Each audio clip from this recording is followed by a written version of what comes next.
What it do, what it do, what it do, what it do, what it do, what it do, what it do, what it do, what it do, what it do, what it do, what it do, what it do.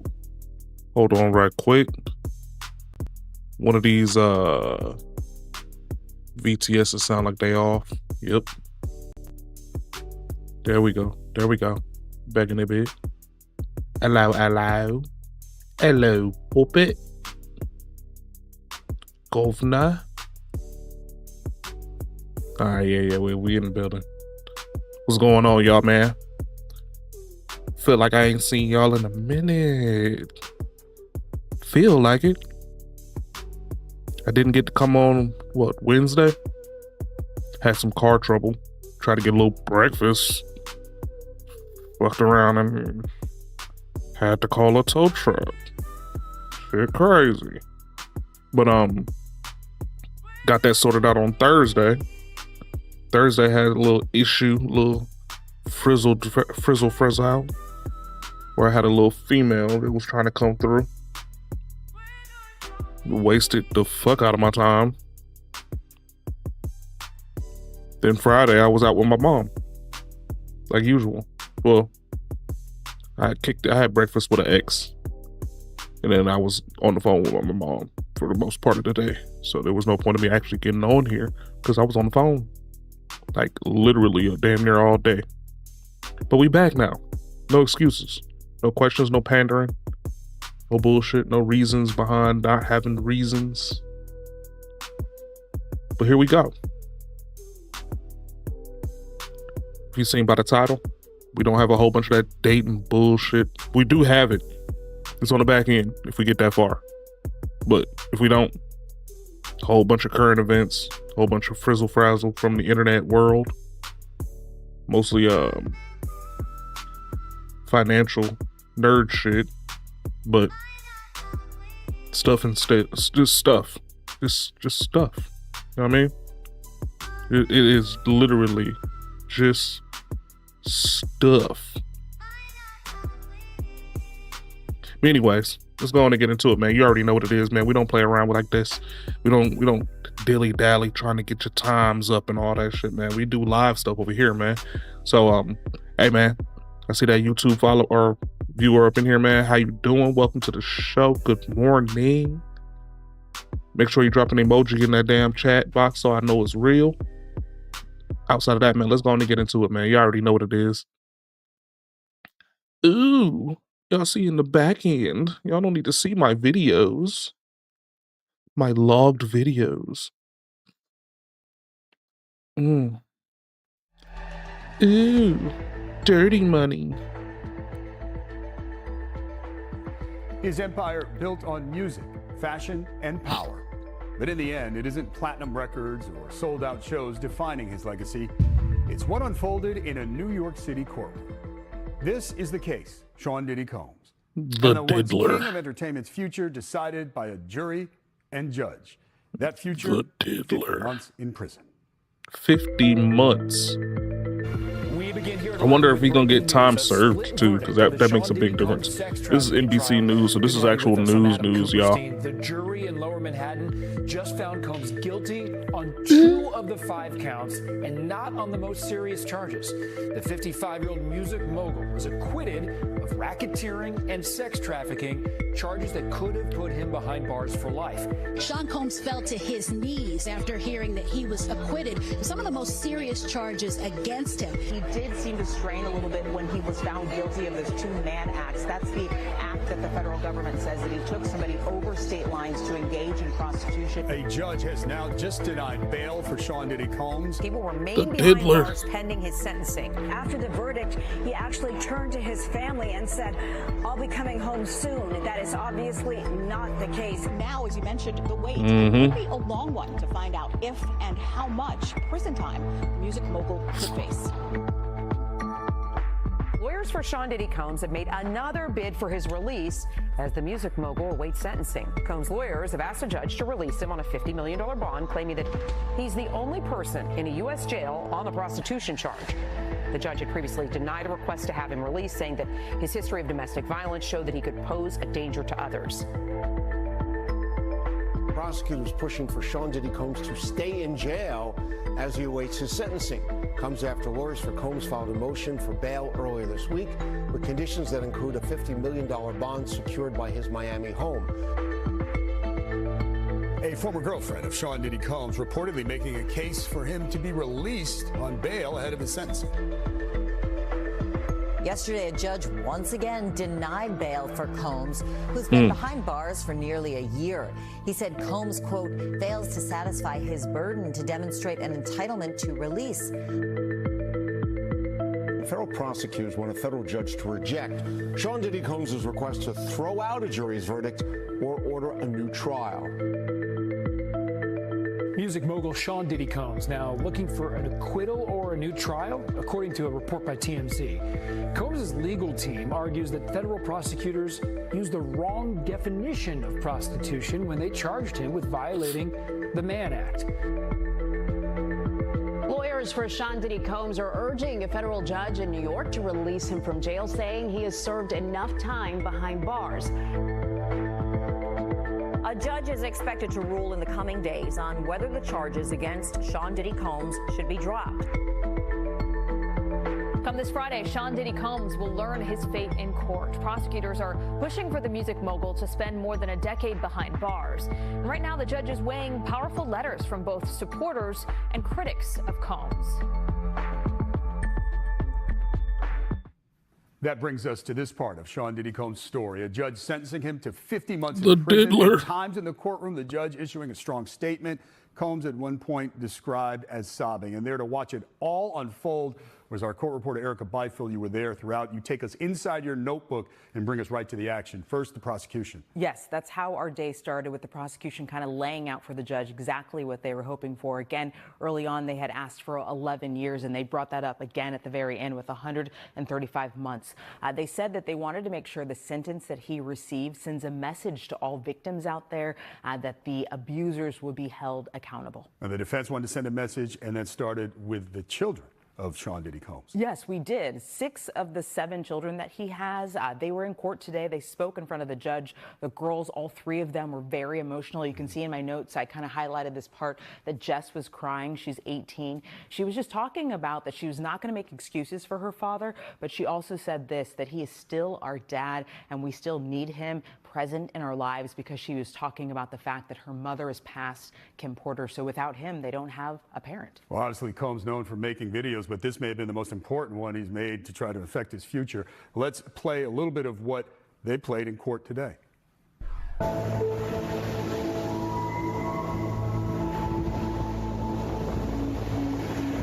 One thing about great producers is they make you want to do better and be better about what you do. And he made me feel like I could do anything and go anywhere.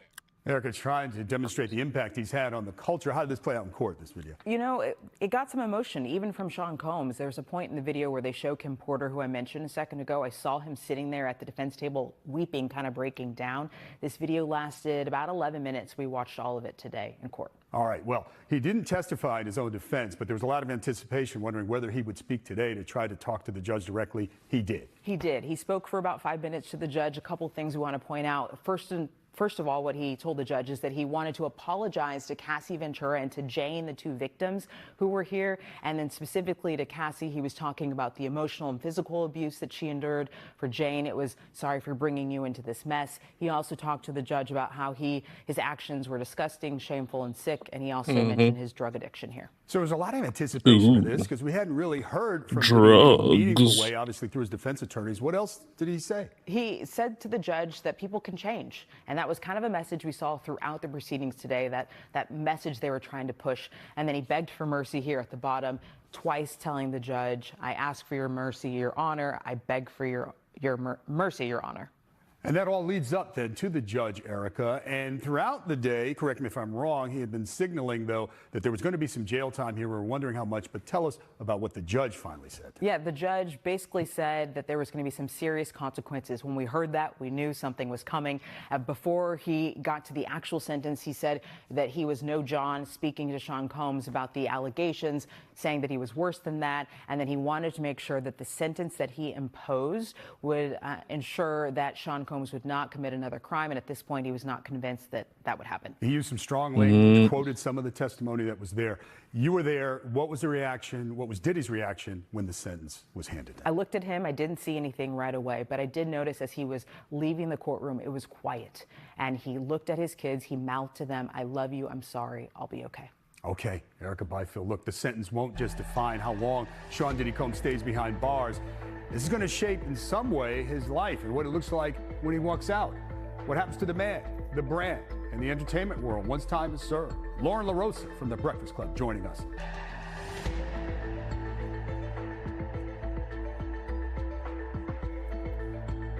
I'm here now with two of the hardest working people I know, and that includes the last few days. Erica and I are joined by Lauren LaRosa from Power 105's The Breakfast Club and the podcast The Latest with Lauren LaRosa. Lauren has helped us provide context for the coverage with this case's intersection to Beautiful pop culture, women. hip hop. They probably got weird ass standards, Had but to we have ain't, you here we ain't today. talking about I know that you right were now. posting earlier because the way the judge Well, was Brett got sounding, home. even as people were talking, you thought he was going to He really all over the overbook. place. It landed where it did with the 50 months. Your initial reaction to that? I thought that was gracious to Diddy, to be honest with you. I thought it was going to be more. I thought that the judge felt like the powerful Diddy, the superstar, was way too prevalent, and he wanted to remind Diddy that you're a person who needs to face consequences. So I thought it was going to be a lot more than that. Okay, so with your audience then, with the people that you hear from, with the people that have been fans or what have you, what do we think 4 years does to the brand? What does Diddy possibly do? Oh, people what happens now with this empire that he built? I mean, people are upset. There are people that are upset that it's even this much. They think that it's insane that he's doing 4 years. I think that, there will be an audience of people who, when Diddy comes home, does his apology tour. Of course, he's probably going to release a book. You know, that whole little dance that you do after something like this. There will be people that want to hear from him. I think celebrity kind of trumps. It's going to sound so bad, but celebrity trumps what reality should make precedent. Sometimes, Okay. I think people should say, "Hey, we got to take a break from you a little bit. Let him sit with himself." That's what the judge said today. But I think celebrity will trump all of that, and people will pull up wherever he decides to go, and whatever that looks like. I think it will be an apology tour, though, before anything. Just about a minute left. I want to ask both of you, Erica, was there a sense that both his what he said today and the video was actually a play beyond? He knew he was going to get jail time. This was a play now for public opinion as he tries to manage and continue on. I think that's exactly what it was, and I think it worked a little bit. We were talking about that a second ago, and it was impactful because you saw people in the audience crying, wiping tears, and I mentioned the time that Sean Combs was overcome. Your thoughts on that? I agree 100%. And watching him watch the video after his kids cried, he could barely watch parts of the video, and he's crying.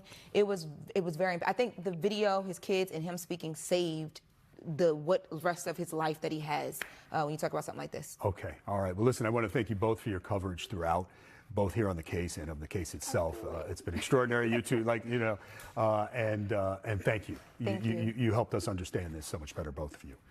And we want to thank you for watching the case Sean Diddy Combs throughout. We want a team that has worked very hard on this. I'm David Ushery. Until next time.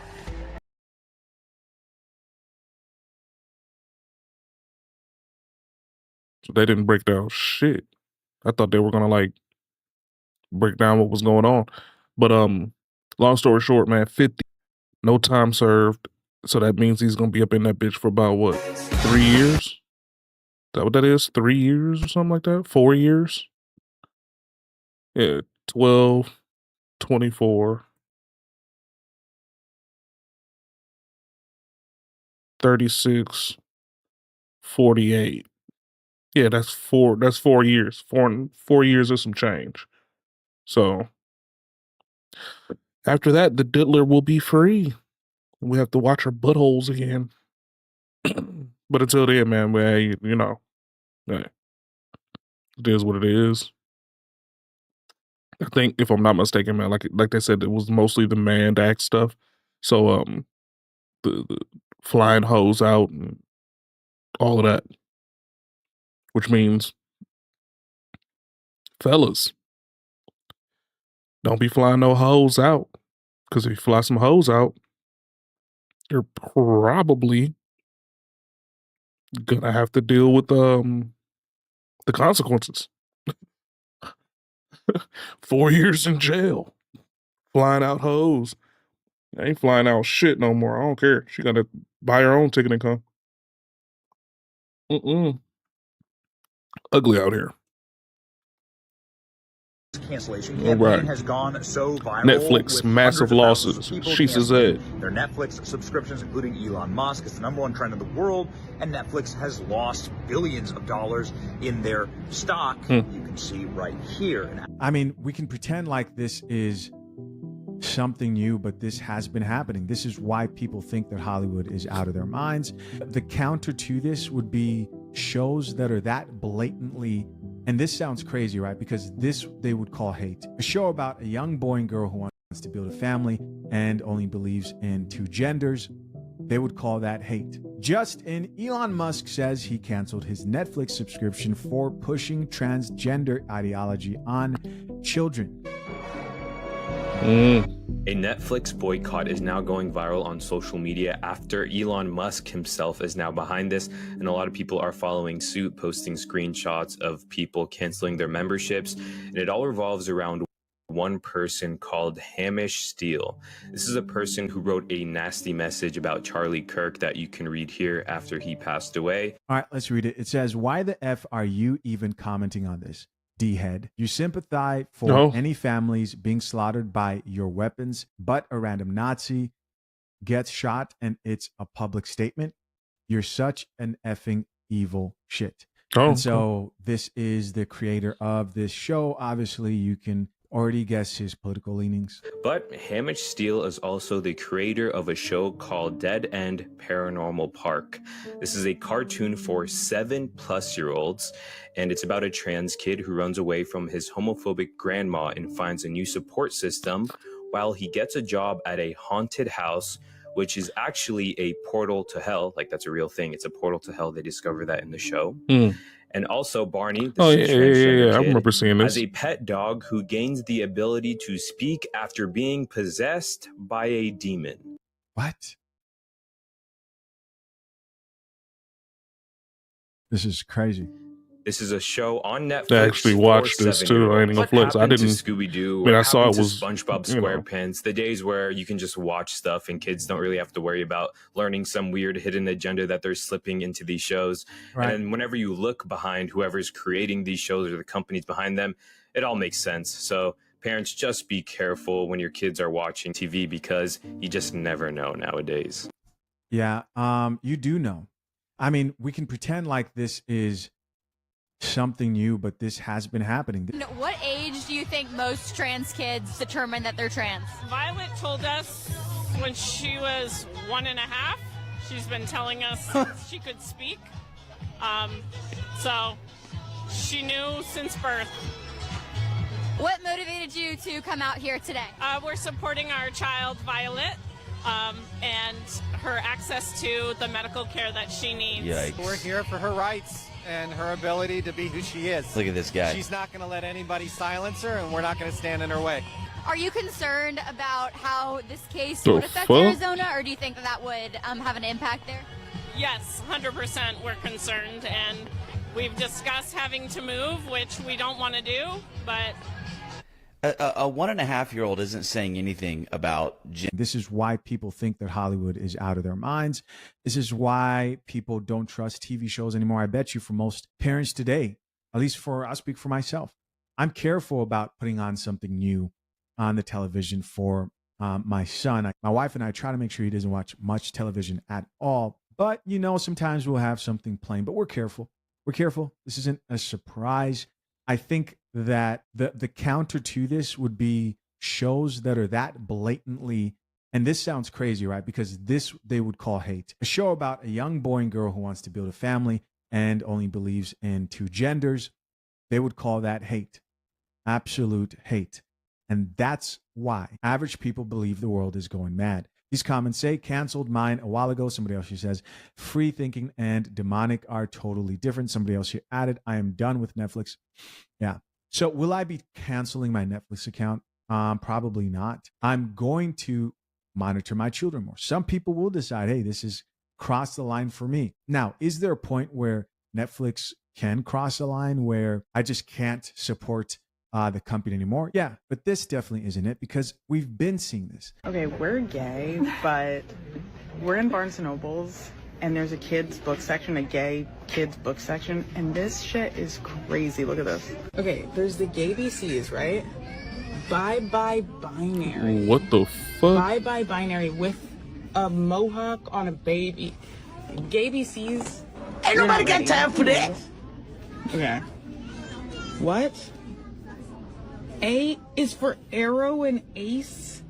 B is for bi. This is crazy. We're gay, but this is crazy. What? For a baby? Okay, Right. B is for equality. We'll take that. F is for family. Okay, we're getting better. Okay, why did it start so crazy? Just for hope. It got better. I is for intersex. It's pushing it. For a baby, this is pushing it. J is for joy. What? J is for joy. We'll take Tio and Tio. That looks nice. Tio and Tio, uncle and uncle. What the fuck are we? What are we doing? What are we doing here? Why are we pushing this on kids when we already got an issue with these motherfuckers? I mean, I ain't gonna say these motherfuckers, but we already got an issue with the population going kaput because of the numbers are not at a standard in which they can repopulate themselves. You know what I'm saying? How many shows out here have had this same agenda being pushed? My opinion, are we allowed to have opinions? My opinion is there needs to be counter content on platforms like Netflix. That's what people need to do. They need to invest in counter content that is just as bold and blatant in common sense. Engaged or soon to be married men, getting a prenup doesn't have to be confusing. At fathershaverights.com, we break everything down in plain, simple English. So viral with hundreds of thousands of people canceling their Netflix subscriptions, including Elon Musk. It's the #1 trend in the world, and Netflix has lost billions of dollars in their stock. You can see right here an absolute collapse today. The reason why this is actually happening isn't your standard red versus blue political issue. It's a lot deeper than that. It's a moral issue. Have you seen what Netflix has been putting in their children's shows? This isn't like we're trying to push one way or the other. We want Democrats to win. You know, we want like everyone like socialism. Like, it's not like that, okay? Open borders even. It's so much worse. They're sexualizing children. It's got to be the single most radical thing you can do, the single most morally indefensible thing you can do. Breaking news, Netflix is facing a massive boycott by parents, including billionaire Elon Musk, over a TV show. Boycott. By the way, I don't think you're wrong because you're boycotting Netflix. That's not the point I was trying to make. Where the target audience are 7-year-olds called Dead End Paranormal Park. It's not the park. It's me. I'm trans, Norma. And everyone at school knows, and everyone at home knows. And being here, it's like a whole new place. I can just be Barney, and I can choose if and when I tell people. I've never been happier, and that's saying something when I spent today chased by terrifying zombie mascots. Pugsley reminded me how important it is to live your life without apology. So I think I gotta give living here a shot. So you won't be able to actually see the show because I'm going to just put a freeze frame there of it because we don't want to get any copyright. Don't you? But you can hear the audio. You don't need my permission. I just wouldn't want Courtney as a roommate. And that is why, my friends, we need to support alternatives to the Hollywood woke crap, like Angel Studios that rejects all that stuff, which just came out with their new movie called The Senior. Be sure to join my Discord to talk about it. Hey, I think that's also a better alternative too, supporting other platforms. Top comment here says Angel Studios, and somebody responded back to that and says Christian Studio makes Christian films, but half of the stuff they make is not bad. Another person here added, I just canceled today. Actually, somebody else who says, I canceled Netflix years ago. Another person here added, I canceled, not going back. Here's somebody else who says, just when you think we had a break. I'll ask you, what do you think of this whole situation? And will you be canceling your Netflix subscription? Previously on the Coffee Pod, non-binary teacher is going viral. This question are for the men who have children, the women who have children who watch the content on this channel, families, and also somebody who may want this in their future. I'm talking about children here. How would you feel about this? I keep it real with me, man. How would you feel about this right here. Your kid comes home and they're like, hey, check out my teacher's TikTok. And they show you this video exactly here. Check it out. I am non-binary. My pronouns are they, them. Hey, good morning, class. My name is Teacher Roby. I'm going to do a quick introduction before we get started. Here's my teacher picture. Everyone in here will be able to take a picture this year, so I'm excited to see how those come out. I am non-binary. My pronouns are they, them. For example, they are a great art teacher. They taught us how to draw a stitch. It is super important to get our pronouns right. If you do make a mistake, I will politely correct you. No worries. That goes for me too. So if I ever get your name or pronouns wrong, please correct me every single time. I am from Brooklyn, New York. I graduated high school in 2012. There's me when I was younger. I then went on to graduate from Rutgers, Camden, right in the city in 20. Let's not just skip over the fact that she said, hey, kids, if you get my pronouns wrong, I will correct you. And she probably will continue to correct you until you get her pronouns right. Now, for people who maybe would mess up, for people who may disagree with this, I remember a time when they were deleting people's accounts on TikTok. No, not TikTok. It was Twitter. They were deleting people's accounts on Twitter for like misgendering people. And I saw a comment. I'm not trying to make things political here. I simply just want to know what you guys think of everything we're talking about here. Somebody said if Trump wouldn't have become president, then this would have been the case. This type of extreme policing of language would have been the case on platforms like YouTube. I mean, it would have just taken over everywhere. What do you guys think of all that? All right, let's keep listening. I also went on to get my graduate degree from Relay Graduate School of Education. I graduated in 2021. I love to travel. I love my family. So this is my family. Raise your hand if you have family or if you feel like you have people in your life who care about you or you care about, and those are the people you consider family. So I hope everybody has somebody in their life that loves and cares about them. That being said, I do have my fur babies. This is my dog Nala and my two cats, Arthur and Ariel. This past summer, we went to Italy, so that's super exciting. I want all of you to get an opportunity to travel and do the things that you love to do. Joy is super important in this space. Everyone is welcome. Everyone belongs here. In order to make this a safe space, you all have to believe and trust that you belong here and you are welcome here. All right. So I don't know what school this is. This is just going viral because a lot of people are sort of furious, right? Some people are angry. Some people have very strong opinions about all of this. Let's check out a few comments, but then I want to immediately go to a video. Top comment here says, this is unnecessary, truly. And so here we have a top comment. And this person's like, hey, what's going on here? Why aren't you teaching? Why are you talking about pronouns to these poor kids? And somebody else added on to the conversation says, it is necessary so both parties feel comfortable when talking to each other. Right. I'm pulling my kids out of this school. If I wasn't able to put my kids in some type of like a private school or something like that, I think homeschool is really difficult. I know people feel very strongly about homeschool and it's becoming more popular. But, you know, I think social interaction is also important. I'll be curious to know how we got a homeschool kid so they don't have to deal with this kind of stuff. Implement like that's insane. Like raising kids. My husband used to ejaculate prematurely until this. Oh. You know you don't have to come. My husband used to ejaculate prematurely until this. Bitch, maybe you fine. But I'm pulling my kids out. If they showed me this video, they're getting pulled out of school. I'm just kidding. That's I'm just kidding. Me. Now, I mean, there are people out there. There are institutions that don't want you to have that opinion. They don't want you to be able to say anything at all when it comes to get right back in the saddle topic.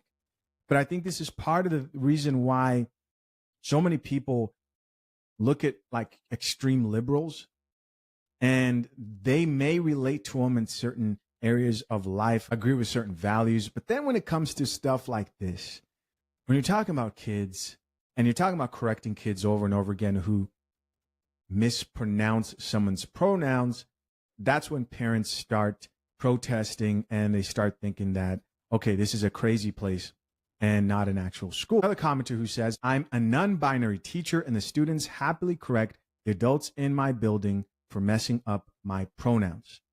Sure. Another person here added, y'all, the concept of pronouns was taught in kindergarten. Everyone has them. Yes. But this is now feeding to the idea that they're more than two genders, which just plainly is false. This person says, so basically everyone in the comments doesn't teach their kids respect. I mean, here's the truth, man. The reality is if someone had a really, really good friend and that really, really good friend decided to say, hey, I want you to call me they, them. First of all, they would be concerned. But on top of that, they would probably, and I'm talking about the average person here. On top of that, they would probably call them that if it meant that would maintain a relationship with them. I don't like to take the extreme approach. A lot of very, very extreme people are like, no, cut them off. I would never talk to somebody who believes in pronouns and all this other stuff. I think that most people are actually more understanding than that. I think what people now begin to see as extreme is your kid getting corrected over and over again at their school. Let's listen to what this lady had to say. The caption on this video is, keep children out of foolishness. Check it out. If my child came home and said that their teacher introduced herself as non-binary and her pronouns are they and them, and she's going to correct them every time damn, they her get it wrong, teeth shape is correct anybody that pissing me off. wrong, talking about the student. Teeth like leprechaun. Which is crazy because why is the student's pronoun anything other than he or she? Right. I'll be extremely upset because, for one, why are you introducing that to my child? Children wants to know more. They're going to want to know more about non-binary. And 10 times out of 10, you're going to explain it to them because you want to be accepted.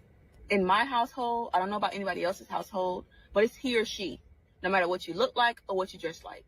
We're calling you what God created you. Amen. And not only that, it's very confusing. They and them is more than one person, not a singular person. It's going to be confusing to the student. What you identify yourself as is not important. Growing up, we barely knew if our teachers were married. True. Because that wasn't important. It had nothing to do with us. Between this and the teacher bays and the BBL teachers, the schools are just getting crazy. Top comment, he says, yeah, don't teach my kids that. Somebody else here added, are you telling the teacher to not teach grammar? What? I don't remember referring a singular person as they in English class. Do you? Somebody else here says, no, because that has nothing to do with teaching grammar. And she says, they and them has nothing to do with grammar, right? I am starting a new job on Monday, and it's a teaching job. So the kids are going to call me either Mr. or Mrs. Jamie. It depends on what I want, but I, as a non-binary being, I don't know what to pick. I feel like Mrs. would be easier for the kids, but Mr. makes me feel better. But I also kind of want to try mix, but I don't feel like the kids can do that. I don't. And then what do I do when they ask me if I'm a boy or a girl? I'm not. All this damn confusion, and you supposed to be teaching my damn kids. This is the I don't problem like when that shit. teachers try to bring in their own ideologies into the classroom, and it's really harmful, especially when you're working with ages in early childhood, birth to 8.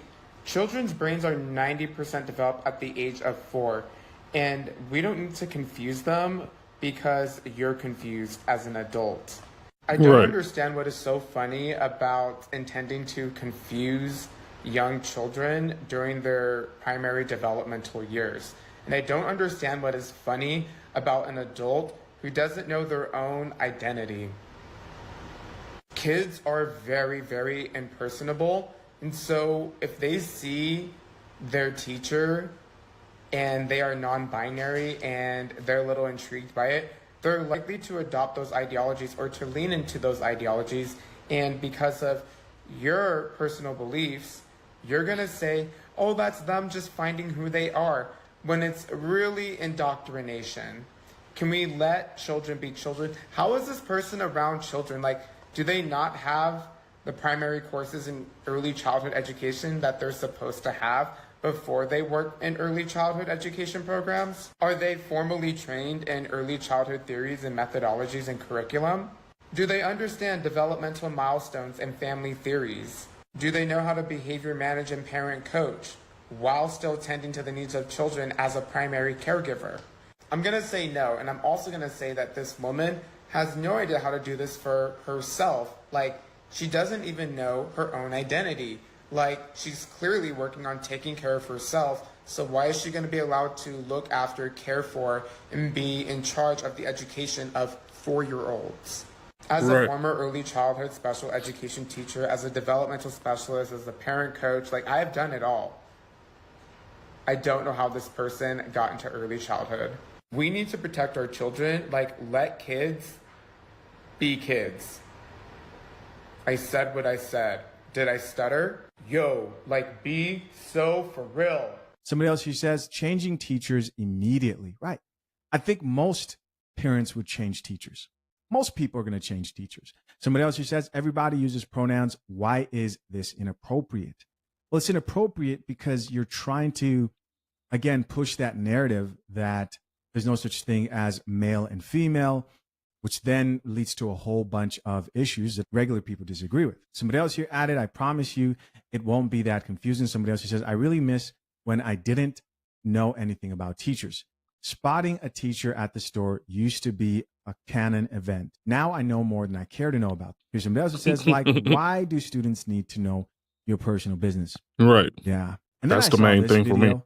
I think these are all teachers because it's supposed to be like teachers, like outfits. But anyways, just from looking at everybody here, they all belong to the LGBT. I mean, just look at the background. Like, this is an LGBT school community. Like, this makes more sense, you know, that these are parents who are intentionally sending their kids to schools like this. Imagine if you're straight and you get sent to a school like this. That must be something. And I bet you it happens. I'm pretty sure it happens. You shouldn't be teaching kids. They're kids. They just want to learn and graduate. They're not worried about your stupid pronouns. You're ridiculous. As a teacher, I still don't think it's appropriate for us to teach kids that non-binary stuff. You want to have some fun? When you win, it's the best feeling in the world. Smashing Machine. Get tickets now. If you're a man, these 3 are the only fragrances you need this year. Agar Gold, inspired by... In all seriousness, though, I've gotten so many beautiful comments from people who said that my video made them feel seen, wishing that I was their teacher, and just like overall happy to see the content. And like, to me, that's what really matters. A quick history lesson for the ones who didn't pass the vibe check in the comments. Indigenous cultures been had gender diverse people before colonizers showed up. They were called two-spirited people, and they weren't just tolerated. Oh my goodness. This is a teacher. This is a teacher. If you guys have ever wondered, like, I mean, you meet somebody look, and you're that's talking to cool them and you're all. talking about two-spirited people, and you wonder, like, that's an odd individual. This is how they were raised up. This is how they were raised up. Proof. They went through the programming. They were leaders, they were healers, they were teachers. Like, it's literally tradition to have gender diverse people teaching and helping our communities. So this isn't just a trend, this is history. Kids aren't confused. Grown folks are. The kids just see me as a non-binary teacher, and guess what? They don't care. It's like, period, they move on. It's the adults who are like clutching their pearls. My students know my classroom is a safe space. Some of them are non-binary themselves. You know how powerful it is for a kid to see a teacher who looks like them, acts like them, and is respected by their peers. And when I'm saying things like you belong here, that's not confusing to them. That's actually empowering. For those who think that they, them is a singular pronoun, it's plural. Look, it's empowering to the few children that actually are going through that situation, which is obviously and clinically shown to be a minority. I'm just saying, homosexuality and the bisexuality, all of the LGBTQ, whatever the hell RS plus, all of that stuff is minority. So when you out here trying to teach this to a class of a massive class of people, then there are going to be some that are going to be confused, and there are going to be some that will be empowered. But the amount of people that are going to be confused are a higher number and higher demographic than the ones that aren't. You should cater to the higher majority and dictate and prod and figure out a way to help out the ones that are in the minority.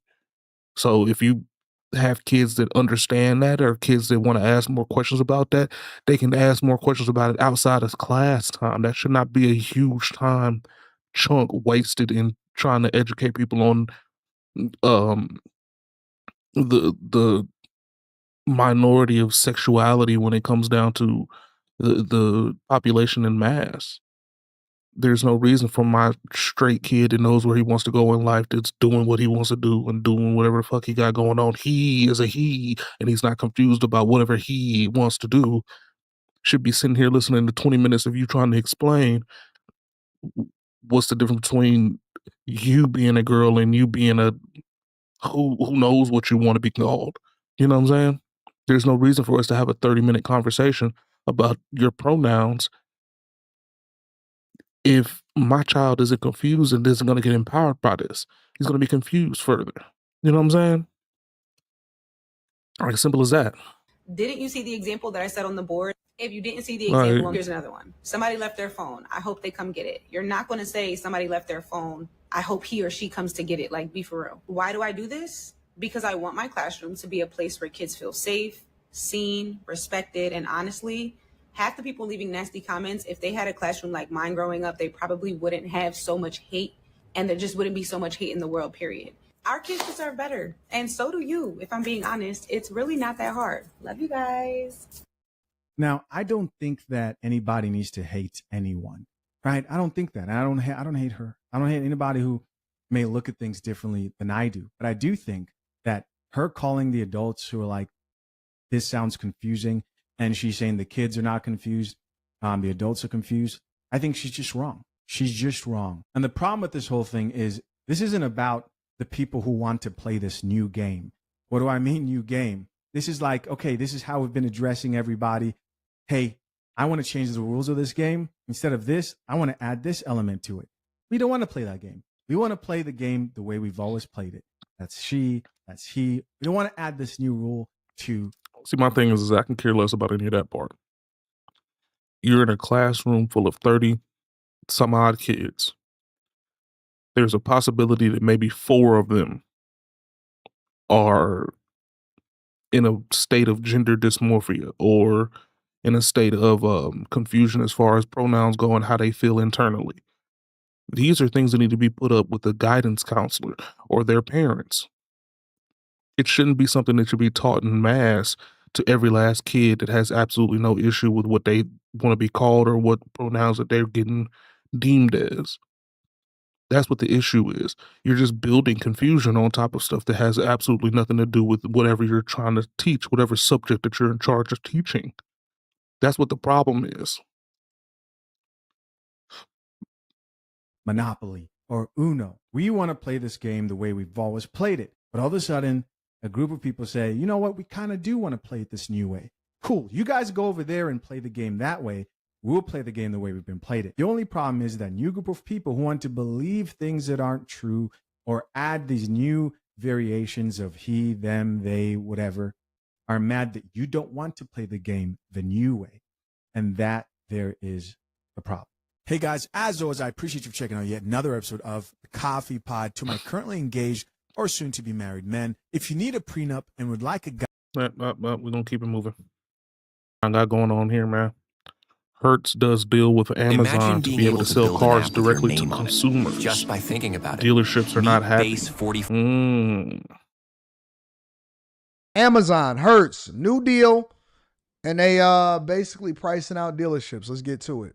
About a quarter century ago, Amazon said it wanted to sell anything and everything a person would want to buy online. Since then, revenues have grown 38,000%. Every time it sells a new product, even veteran rivals fear getting Amazoned. I would never bet against Amazon. They effectively have unlimited resources. Up until recently, one of the very few areas Amazon wasn't disrupting, cars. But now it is making moves. The latest deal is to help sell used cars owned by the rental company Hertz. It could be a boon for Hertz. Shares popped on the news.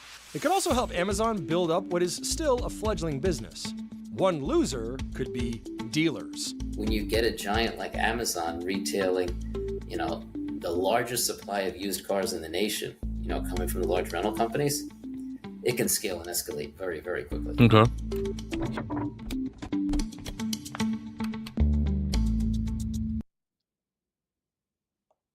Let me fast forward a little bit. Hertz has had its share of struggles over the last several years. It filed for bankruptcy in 2020 as rental car demand crashed in the early months of the coronavirus pandemic.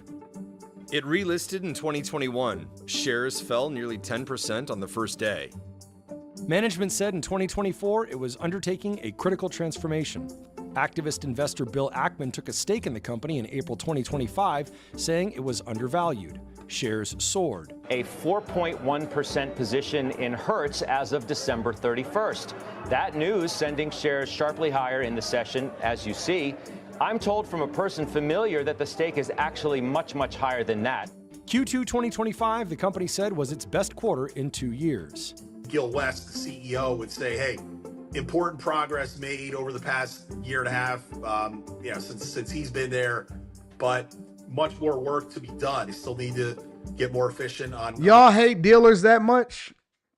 I see people in the chat talking about dealers can kick rocks, all of this stuff. Y'all hate dealers that much? I actually like car dealerships. I love car dealerships. Car dealerships ain't bad at all to me. With people and salespeople. But maybe it's just because I'm more of a people person, but I love dealerships. Y'all don't like dealerships? What don't y'all like about dealerships? What's up, Tabby?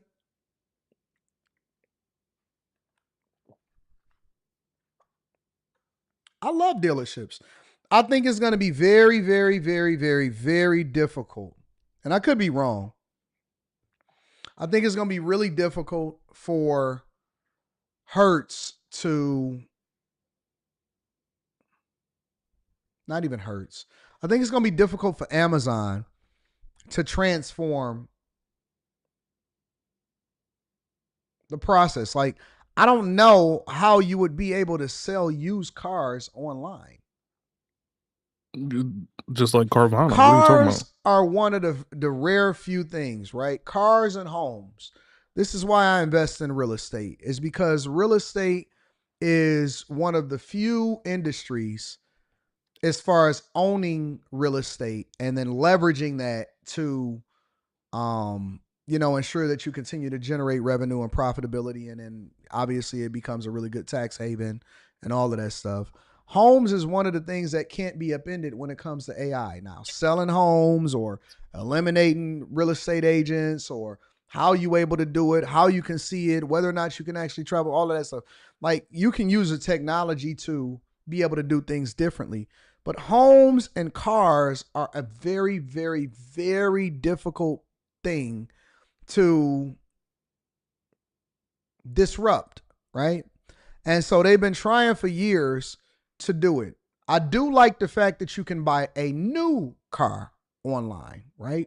Because a new car is a new car is a new car, right? It's supposed to be the same. I like to actually go and see it, feel the leather, look at all of the features, all of that stuff. But Tesla has proven that it is so easy for you to be able to buy a new car online. But when it comes to used cars, I think it's stupid, because there's too much that can go wrong with it. You telling me that a fleet car that comes from the rental car company, you would be more comfortable buying that online and having it shipped to you versus actually going to see the car itself? Even when you go and find a car online, let's say, for example, when I bought my TRX, right, the Ram TRX, and I seen it online, I spotted it, and I said, okay, cool. Let me go and see the car itself. I had to see it. I had to drive it. I had to, you know what I'm saying, go through a process where I was basically, you know what I'm saying, inspecting it, look at the mileage on it, see whether the engine ticked, if they was hiding anything. Like, you got to actually see the car, drive it, listen to it, all of that stuff. People that buy their cars from like Carvana and stuff like that, I'll be like, y'all weird. Y'all is weird. Y'all are super weird. I don't know how they're able to do this, right? And I'm pretty sure that there's an industry for it. There's a market for it. Carvana is actually suffering. They're not even doing that well. Again, I'm sure that it's a market for it, but I would never buy a car, a used car. I would never buy a pre-owned car. Let me revise that. Yes, I would. Yes, I would. I bought a classic. I bought the 96 Impala, sight unseen, but it was from a reputable dealer that has a great reputation, that a lot of people that, a lot of people that have a lot of money go. Yeah, see, like, I did and my mom did both back to back for their last two cars. My current car and the car before that. My mom, the car she had before the one she has now, and the one before that. So the GLK and the Ford Focus were both through Carvana. My Jetta and my Hyundai were both through Carvana. Thing is that you got 30 days after they drop the car off the truck, literally off the truck. You have 30 days or 5,000 miles to return it, hear issues, send it to your mechanic, figure out whether it is issues at sight unseen or anything like that. Me personally, when I got my Jetta, I did like 3 months of research. I knew exactly what kind of Jetta I needed. I knew from what factory it needed to be coming from, so I wouldn't have this issues that most of the other Jettas have. 90% of the Jettas that were built in 2020 or 2015, which is the year that I got, have issues with timing chains. And that's predominantly from Mexican factories. Why? I'm not prejudiced enough to figure out. But what I did know is that the Jetta that I fell in love with, the one that had all the bells and whistles that I could afford at the time, was made in Japan. Japanese Jettas have no issues with the timing chains. That's why I'm at 75,000 miles. I bought the car at 48.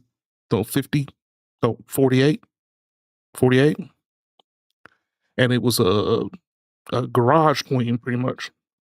They used it for daily driving to and from work. They had a more expensive car on the side. I actually looked this up. They had I want to say it was a Escalade or something like that they drove dominantly on weekends and for trips. My car was pretty much the daily driver. Highway miles. Not mad at that, because now I have a car that doesn't have really many issues at all. The only issues I have is with like batteries and electronic stuff. That's the issue I had on Wednesday where I couldn't get on. I had an issue with my car battery. I mean, not my key battery, key fob. It's a push to start car. So the issue I was having was that it was not recognized that I even had a key in the car to start the car up. So, I had to do a little bit of jerry rigging this even, crank it up so I can get to where I needed to go change the battery. While I was there, I said, F it, let's go and change the car battery out because there might be a problem with that too. Check my starter for me. Okay, cool, we good. Bang, bang. Money in hand, money out of pocket, get the hell on. There you go. See, the thing is that you got to do research. You can't just go out there and just buy any old car just because you feel like buying any old car and then you get it online and then you go be happy, merry-go-lucky for the rest of your life. No, it doesn't work like that. You have to do research on top of research, especially if you want to buy a car sight unseen, right? And if you don't, you have to have the ability to have a mechanic on deck that will come up here and look at your shit before you bang the gavel and say, hey man, that 30 days, I ain't worried about it because I got what I want. Most people ain't doing all that. That's why they get lemons left and right. I ain't one of them folks. I'm not finna ride around in no lemon. So, And now, the next objective is getting, just like how my mom did, brand new car, fresh off the factory line, 0 miles on the dash. That's the next move. I've been looking at this Porsche for a while, and the way my finances are set up, I probably won't get the Porsche for a little bit longer. But I can afford a BMW M2. M2. That might be the one for me. Never had any problem, and it was a really great experience, but that was a classic. As far as just buying a used regular car, going to buy a Hyundai, I couldn't do it, bro. On direct operating costs, but reselling and lowering their fleet costs is also part of that. In 2023, Amazon said it was getting into the auto retail business. First came a partnership with Hyundai, which has since expanded. The e-commerce giant so far is keeping no inventory and is not actually selling the cars itself. It's a showroom with many of the usual Amazon shopping features. Said I gave it away though. Well, I gave it away to my brother. Actually, it's my brother's birthday today. Restaurant. I called him earlier this morning Restaurant. and told him happy birthday. So I gave it away to him. I gave it to him for his early birthday present. It stays in the family, though. Can fill out paperwork and secure financing. Pretty much do everything except take delivery of the actual car. Amazon is really a listing service on steroids for dealers. That's the play.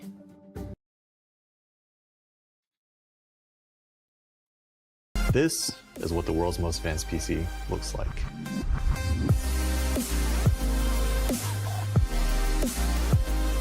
And this is what the world's most advanced PC feels like.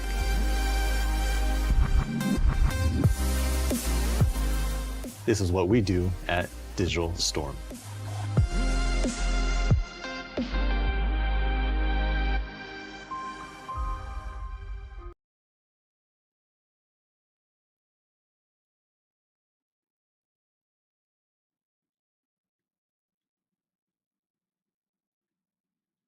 I'll teach you how to do this with Niji Journey. Here's how. Go to nijijourney.com and click Edit. Upload your picture. And click on Retexture. Enter a prompt that describes your photo, and click Submit Retexture. And you're done. Try now at nijijourney.com/explore.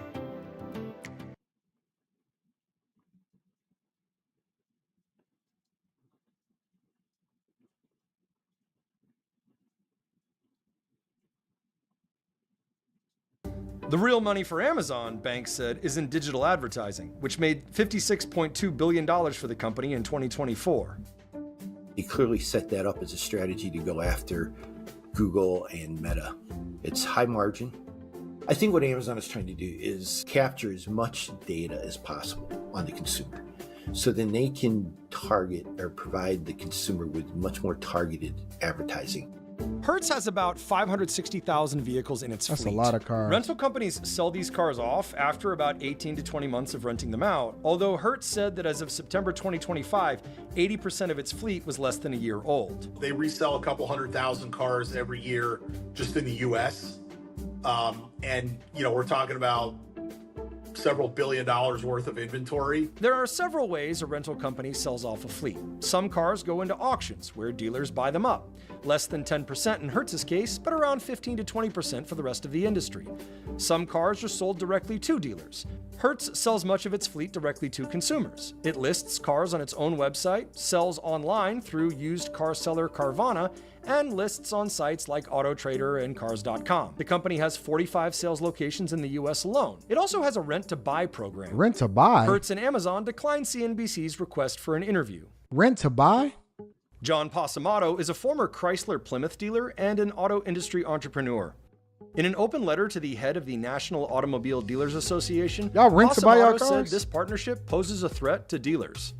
Back 30 years ago, when it became very obvious that the larger rental companies were setting up retailing stores right near dealers and putting through used cars, dealers realized that. And they were selling cars cheaper than dealers could because they're acquiring them way cheaper than dealers can. Rental car companies buy vehicles from automakers in large quantities. They get discounts. Pasamato himself was a fleet dealer. These aren't just bulk discounts, Pasamato said. There is a kind of discount called the stair-step incentive. It's not talked about a lot. It's under confidentiality, but everybody knows they exist. Basically, the more you buy, the bigger your discount on each vehicle. Let's say you buy 1,000. You might get 500 back a unit. Buy 5,000, you get 2,000 back. The idea is that these large fleet purchases help automakers keep production relatively consistent from year to year, and the vehicles historically would end up in the hands of dealers anyway, either through wholesale used car auctions or through direct sales. What I see with the Hertz Amazon situation is what happened 30 years ago, but sort of on steroids, right? Now you can sell cars digitally. Now there's a web. Now you have Amazon, the biggest merchandiser retailer in the country. The second threat is... So essentially, Hertz and Amazon are in a position where they're basically going to take advantage of Amazon's reach. I don't know anybody personally. I'm pretty sure women will try it first. I don't know anybody personally that will be looking to buy a car from Amazon, a used car. Again, we're not even talking about a new car. Because see, with a new car, me being a car guy, I love cars. I adore cars. Cars are my thing. I don't mind doing the research. I don't mind. By the time that I get to the dealership, I already know everything there is to know about the car. And I'm just calling somebody to make my purchase. By the time I get there, I already know every single detail about that car. I've been oogling over it. I've been researching it. I've watched every single video there is to know about it. I know what the purchase price is.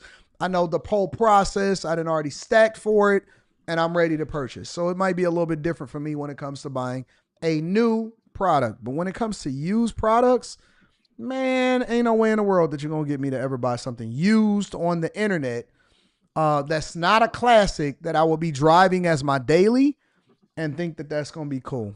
I wouldn't be able to do it, not personally. Let me know what y'all think inside of the chat. Make sure y'all tap into the Patreon. Link is in the description. Teach Henley, 40% off your first order, 20% off for life. Make sure you join the Patreon tomorrow, unless you're doing a full year. Make sure you join the Patreon tomorrow. Link is in the description as well as pinned to the top of the chat. It wouldn't surprise me if Amazon starts selling and renting real estate. Truly already does it. Or Zillow.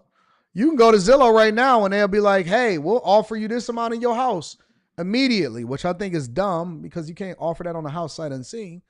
I don't know what the process is like, but don't worry, Anton, they got me too. During the Obama era, I was 18 and 22 years old, living on a liberal HBCU campus. Beautiful girls, really. Yeah, the girls will get you to do it anyway. 392Q says, will it be a Carvana kind of thing? And how will this look stock option wise for Amazon or Hertz? eBay has been selling cars for years. Yeah, but even in that, if you've ever bought a car on eBay, a lot of times it's listed on there and you can literally just fly out to go and see it yourself. And then you can actually make an offer right then and there. So it's not always like that. It's a little different on eBay. Like, I actually sold a car on eBay before, back in the early 2000s. Ooh. Yeah, on the early 2000s. A Seat girl drops was, slide I back had on you, boy. a, what was it, like a 83 Malibu? Something like that. Early 80s, late 70s, early 80s Malibu. And I was moving, right? And so I was moving. And I didn't feel like taking the car with me because it still has some work that I needed to be done on it. And I wound up listing it online. And then a girl from California actually purchased it for her boyfriend because she felt, because he said that that was the car that he always wanted. So I wound up selling the Malibu online. So as crazy as that sounds.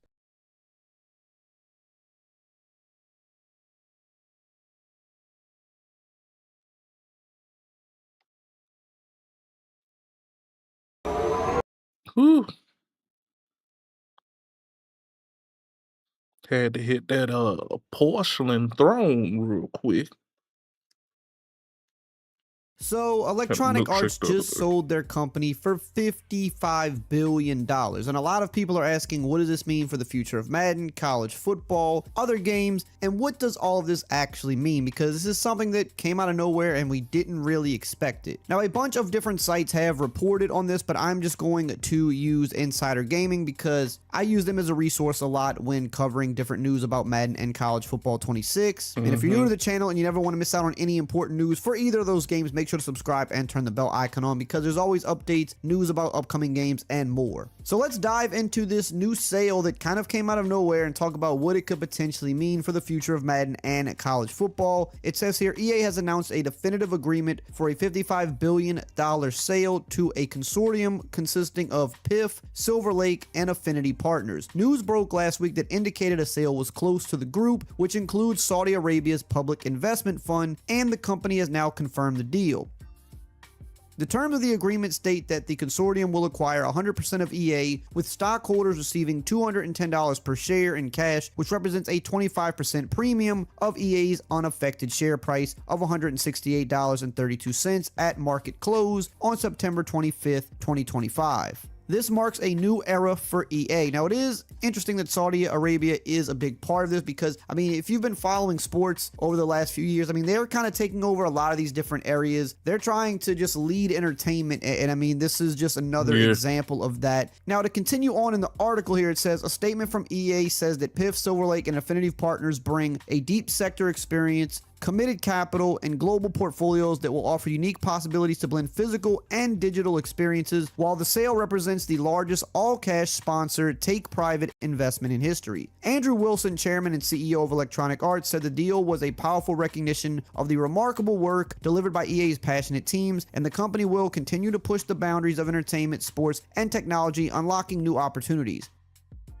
The transaction is expected to be complete in the first quarter of the 2027 fiscal year, and once completed, EA stock will no longer be listed on the public market, so it will be owned by the private company now, which means no shareholders, which could in theory be a good thing for the games, which we'll get into in a little bit. Now, as far as we know right now, nothing major is set to change with EA, but once the deal actually goes through, that's where we're going to be open to some things potentially changing for the games, or even just some games getting sold off completely potentially. And we'll cover all that in a minute, but really quickly, here's a word from today's video sponsor. Today's video is sponsored by Football Head Coach 26. Football Head Coach is the ultimate football management game with real NFLPA licensed players. And the new season of Football Head Coach 26 is looking amazing. Now, as you can see here, starting out, our roster needs a lot of work. We cannot take this team into a game, so we're going to go open some packs and make them better. So we're going to check out the Internationals pack right here. This should help us get some good baseline players that we could start out with. We've got a gold quarterback, which is definitely something we need. We want to have a decent quarterback out there. 84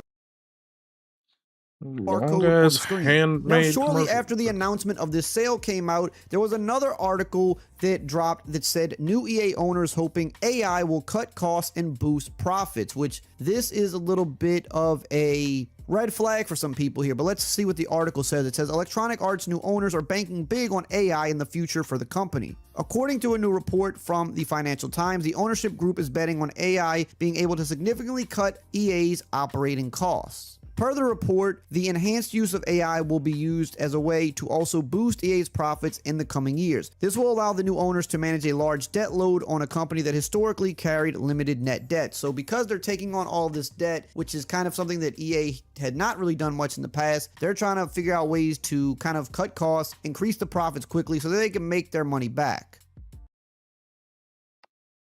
Weak erections? Check. Oh, Lord, come on.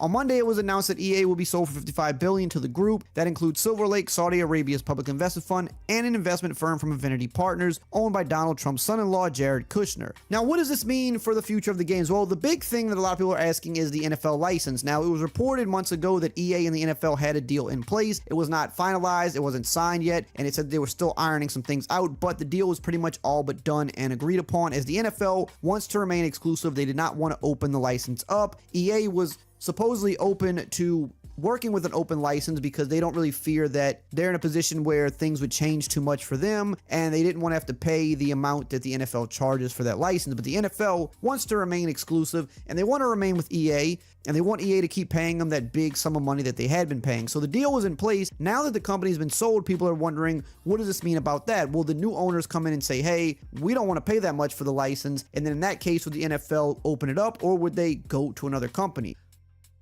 However, with a deal that big in place, it would make sense that the new ownership group would know about this agreement before they purchase the company. So a lot of people as of right now don't think much will change with the actual NFL license. And in fact, the reason that it hadn't been signed yet is because this deal was still being worked through, and now it'll probably be signed eventually, because again, with a deal that big in place, usually a company coming in to buy you would know about that beforehand anyway. But there is always the potential that something could change there from now and the time that this deal officially goes through.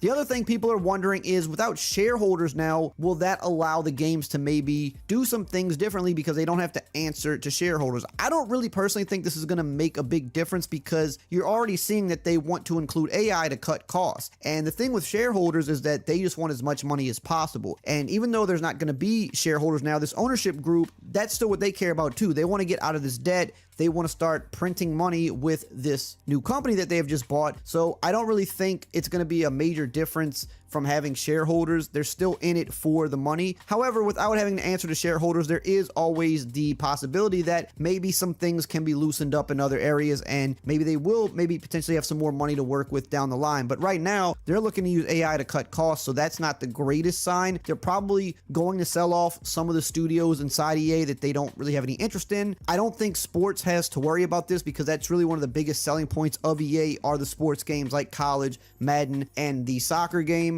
Saudi Arabia is really big on sports and entertainment, so I don't think we really have to worry about anything going away there.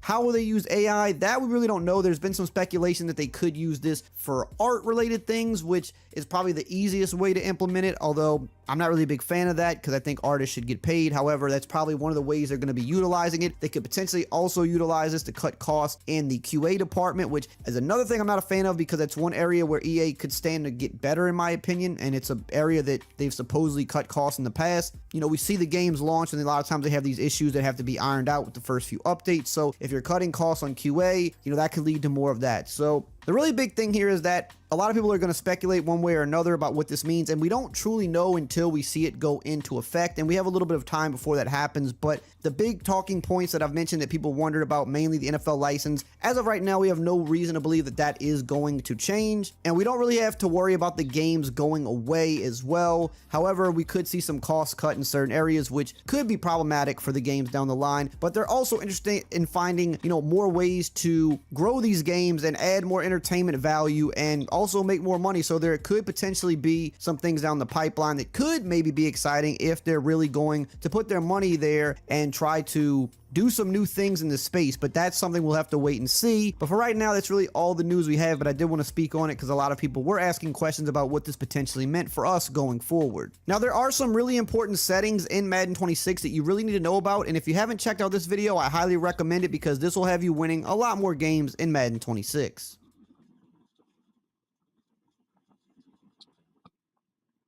Imagine paying $250 just to watch shows per month. Netflix, Disney Plus, HBO, Paramount, Hulu, and Amazon Video. Then add the stuff that's not even on those platforms. I'm sorry, Mr. Whitaker, I couldn't hear you. What did you say? I said, God help me. And if you're like most people, and I know I am, you're probably paying so much per month that when you look at your credit card statement, you probably don't even understand why you're paying for half of the stuff that you're paying for. $430,000 in 1 month, Jordy? Huh? $430,000 fucking dollars in 1 fucking month. Meanwhile, while you choose to be a good, law-abiding human being, where'd you get the car and the suit? I stole them both. A car from your wife, suit from your grandmother. somewhere in the shadows, there's Piracy. Quiet, messy, and controversial. Doing something no one expected. I don't know if you remember this, but back in the day, we thought pirating movies and shows was over. But guess what? It didn't just survive, it adapted. And now it's coming back and it's getting bigger and bigger than anyone would have ever thought. Movie rights holders are now beginning to target people who illegally stream content online. This is being done with lawsuits that could cost thousands, and a Supreme Court of Canada ruling expected out today could potentially open the floodgates to even more court cases. It could also lead to a spike in your home internet bill. In order for us to understand what's really happening, we need to take a look at something. One of the major reasons piracy started making a comeback is the fact that so many people are starting to feel broke. And it's not just some people, it's society itself, from almost everywhere around the world. When you take a step back, you realize that everything is expensive: food, water, and living itself, and even breathing. So many people will tell you that it's not that bad, but guess what? It is. I think that internet swapping and trading of different things is pretty cool, man. Kids want to listen to music, you know? I don't think bands should be so concerned with making every penny that should be squeezed out of everything. It's like, I want kids in Thailand to rock out when we show up at Thailand, you know? I don't care if they bought the record or not.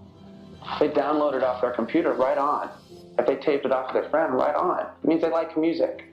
I think people are too concerned with, like, It's going to kill the record industry because we're not going to be able to make every penny. So here's the deal. We thought streaming was meant to be a hero. Back in the day, we were happy that everything was so isolated in certain apps. We knew that we could go on one channel and watch the show that we wanted to watch. And that was the only place that we could go. And it felt wrong going anywhere else and watching that show because it felt criminal. And we thought streaming was gonna kill piracy completely off. And it was gonna give people affordable, legal, high quality access to their favorite content. And for a while it worked. People stopped stealing and downloading. They stopped going to shady sites and stopped digging through Reddit threads to find bootleg links to movies and shows. Because for $7.99, Netflix gave you everything. Life was good and it felt easy.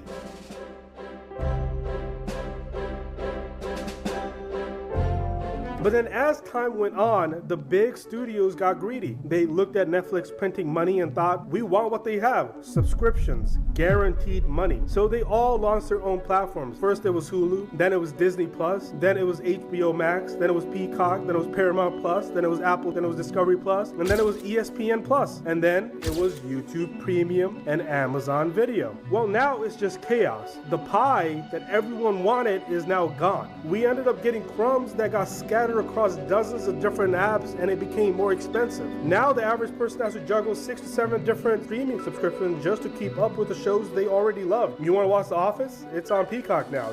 No, God! No, God, please, no! You want to watch the Game of Thrones? HBO Max. Stranger Things? That's still on Netflix. Henderson. Henderson. He's back! He's back! I'm back! You got the job! You got the job! Yay! Oh!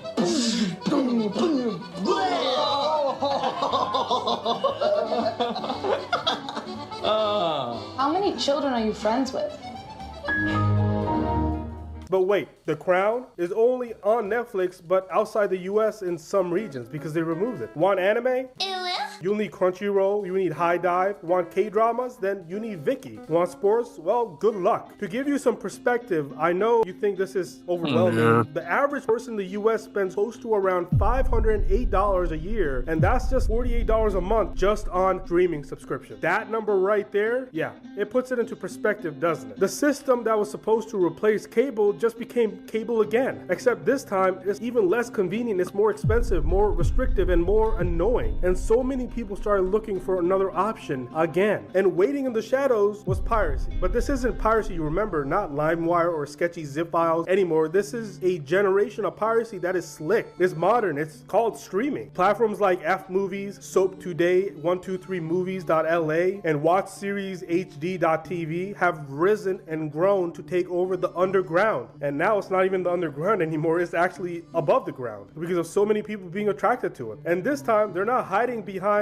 blinking ads and pop-ups anymore. These websites are fast, well-designed, and in many cases, more user-friendly than the legitimate platforms we pay for. Some of them mimic Netflix down to the layout, but without the ads, the login, or buffering. They've got the full catalog, global content, HD streams, subtitle support, even continued watching queues. In countries where certain shows or movies are delayed or geo-blocked, these sites become the only place where people can even access the content in real time. Apps like Pikachu, massively popular in India and Southeast Asia, are literally mini pirate Netflix apps that stream US shows, movies, and sports, and anime all in one place for free. And we're not talking about 200 people using this stuff, we're talking about millions, billions of site views and visits per year across the globe. That there's misconceptions in the industry about what piracy is, right?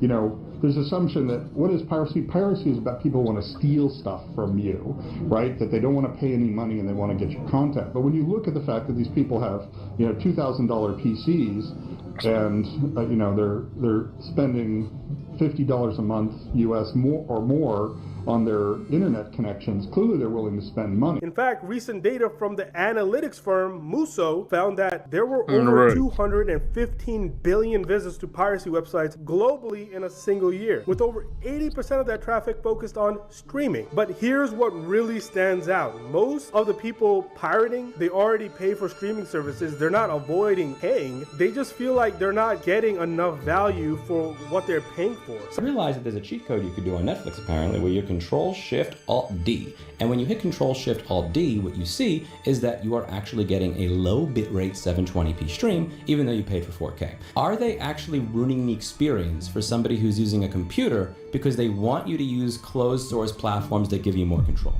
Some of these people can't even find the content they wanted due to licensing issues. Others just don't want to pay $18 a month just to watch one show. And some and others are just frustrated that the content they love got deleted because some studio found a tax loophole. Like when HBO Max removed Westworld, a show they made, just to write it off and save money. Imagine subscribing to a platform only for them to delete your favorite show and then act like it never existed. And that's happening more and more every single month and every single year. Disney removed dozens of original series from its platform. Netflix has quietly wiped out an entire seasons from its library, and guess what? Piracy scoops them up and hosts them forever. And suddenly the pirates look like the preservationists, while the billion-dollar studios look like the ones that are erasing art. That's the world we're in now. People aren't pirating because they love breaking the rules. They're doing it because the system we were promised failed. And they're doing it because convenience disappeared, prices exploded, and content got locked away behind paywalls, geo-blocks, and corporate contracts. So the question now isn't why people are pirating, it's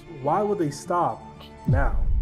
Picture your life in a place where everything you do, what you buy, how you behave, is tracked. They have an unprecedented level of control when it comes to the choices, communications, and private transactions that citizens are making.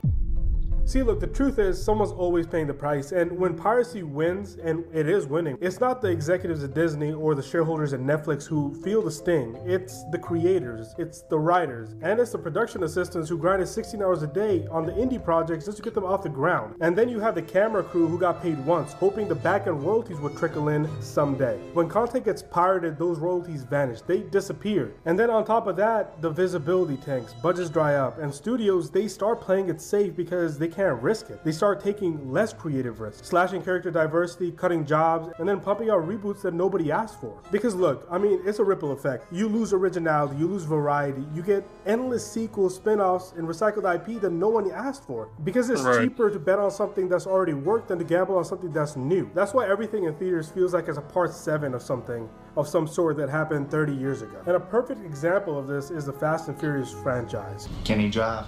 Can he drive? You know what DK stands for? Donkey Kong? Drift King. Drift. What do you mean, drift?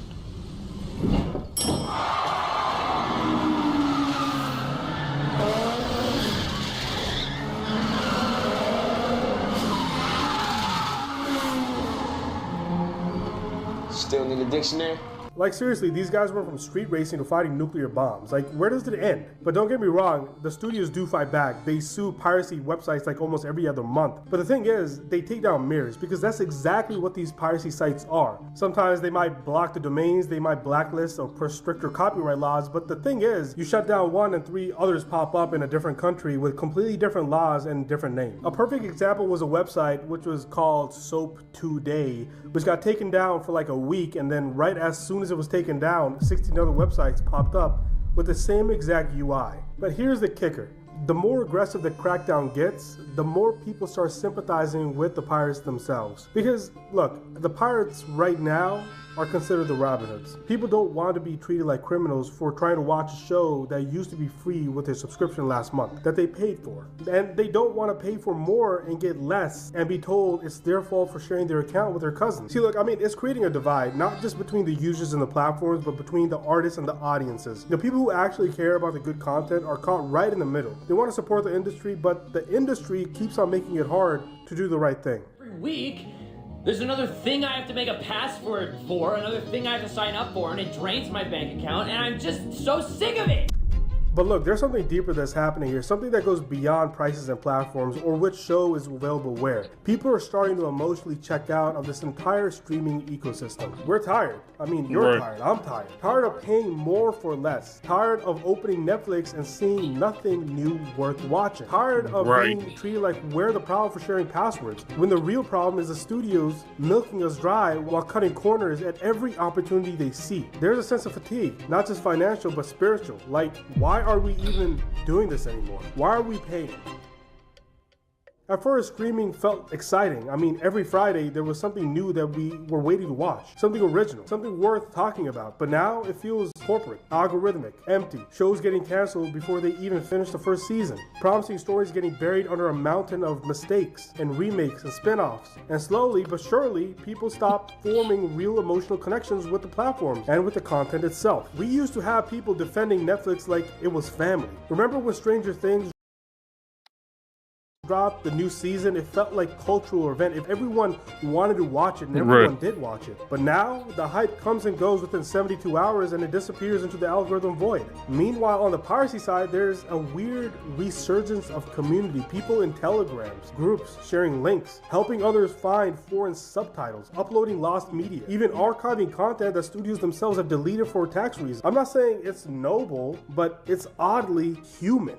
And once people disconnect emotionally from a platform, it's incredibly hard to win them back. You can't just throw a new Marvel spin-off at them and expect loyalty. Streaming services haven't just lost subscribers, they've lost the trust. That's dangerous because once the audience stops caring, they stop paying attention. And once they stop paying attention, they stop paying. And that's it. And that's when piracy wins by default. Not because it's better in every way, but because the competition stopped trying to be worth it. Nearly 1 million people cancelled their subscriptions with Netflix in the past 3 months, but the streaming giants expected to lose twice the number after years of growth. So the company is being hit by a busier marketplace and rising costs. Illegal streaming of premium video content, particularly live sports, is surging worldwide, raising serious concerns for the broadcasting industry. Broadcasters are warning of an industrial-scale piracy crisis. Now, according to reports, criminal networks are illegally streaming live sports, films, and paid TV channels. High-profile football matches are the most targeted. Reports suggest illegal streaming of football matches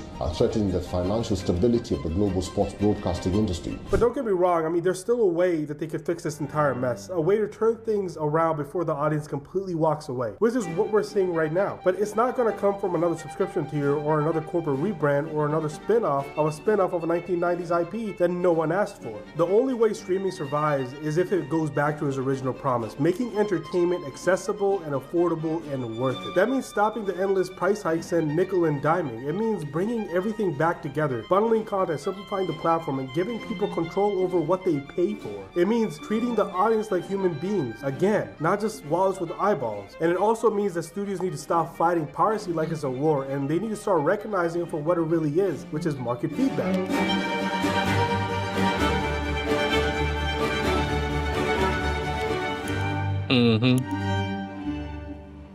Piracy isn't just about stealing, it's about gaps. Gaps in access, gaps in affordability, gaps in trust. Fix the gaps and people will come back. Because people... Like, for instance, like, why is Peacemaker season 1 on Amazon Prime, but I can't find season 2 any damn where? Where's season 2? Why is it that there's 8 seasons of Rick and Morty on Hulu, but the newest season isn't? What are we doing? What's going on?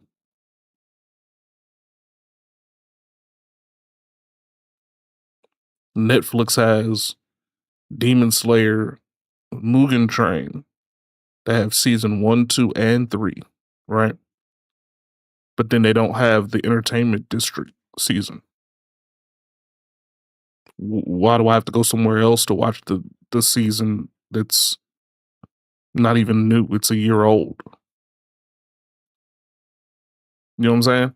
Like, what are we doing here? What's another one? I think Family Guy. You go on Hulu, Family Guy starts at season 14. So you got season 14 through 21. Any season before that, you have to go find it somewhere else.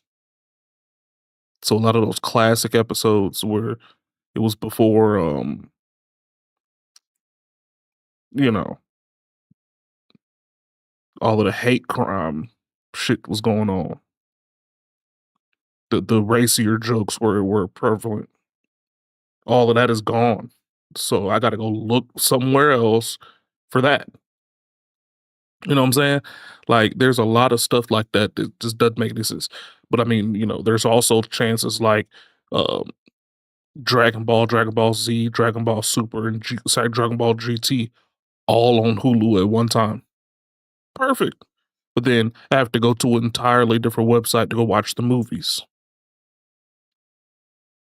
Not so perfect. You know what I'm saying? Like, they're alienating people that want to actually sit here and be on your app for hours at a time.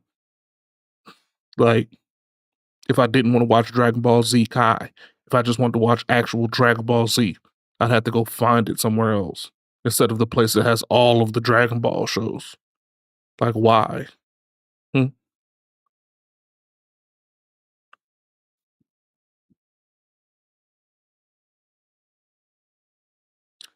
It's been a year and a half since Dragon Ball Superhero came out, but it's not on any of the streaming platforms. So where am I going to watch it? I can't watch it anywhere. It's not even on Crunchyroll or anything like that. Where can I watch Dragon Ball Superhero?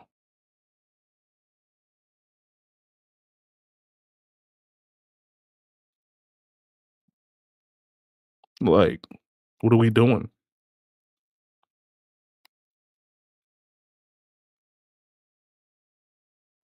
People don't want to be pirates, not really. They want what's fair. They want good content. And the men behind one of the world's top websites for illegal file sharing are sentenced to 1 year in prison. The runners of the Pirate Bay are found guilty of promoting copyright infringement. As long as they're going to steal it, we want them to steal ours. I sort of get addicted, and then we somehow figure out how to collect sometime in the next decade. But if the system keeps pushing out with higher prices, more restrictions, and less respect, then piracy won't have to win the war. It'll just quietly take over because no one showed up to stop it by fixing the underlying issue. So if you're watching this and you're nodding your head, maybe you're feeling what millions of other people are feeling because you're not alone. That frustration, that sense of that something is off, it is off. You're not crazy. Streaming got greedy and now it's gonna pay the price. Places where I was being pirated, particularly Russia, where people were translating my stuff into Russian and spreading it out into the world, I was selling more and more books.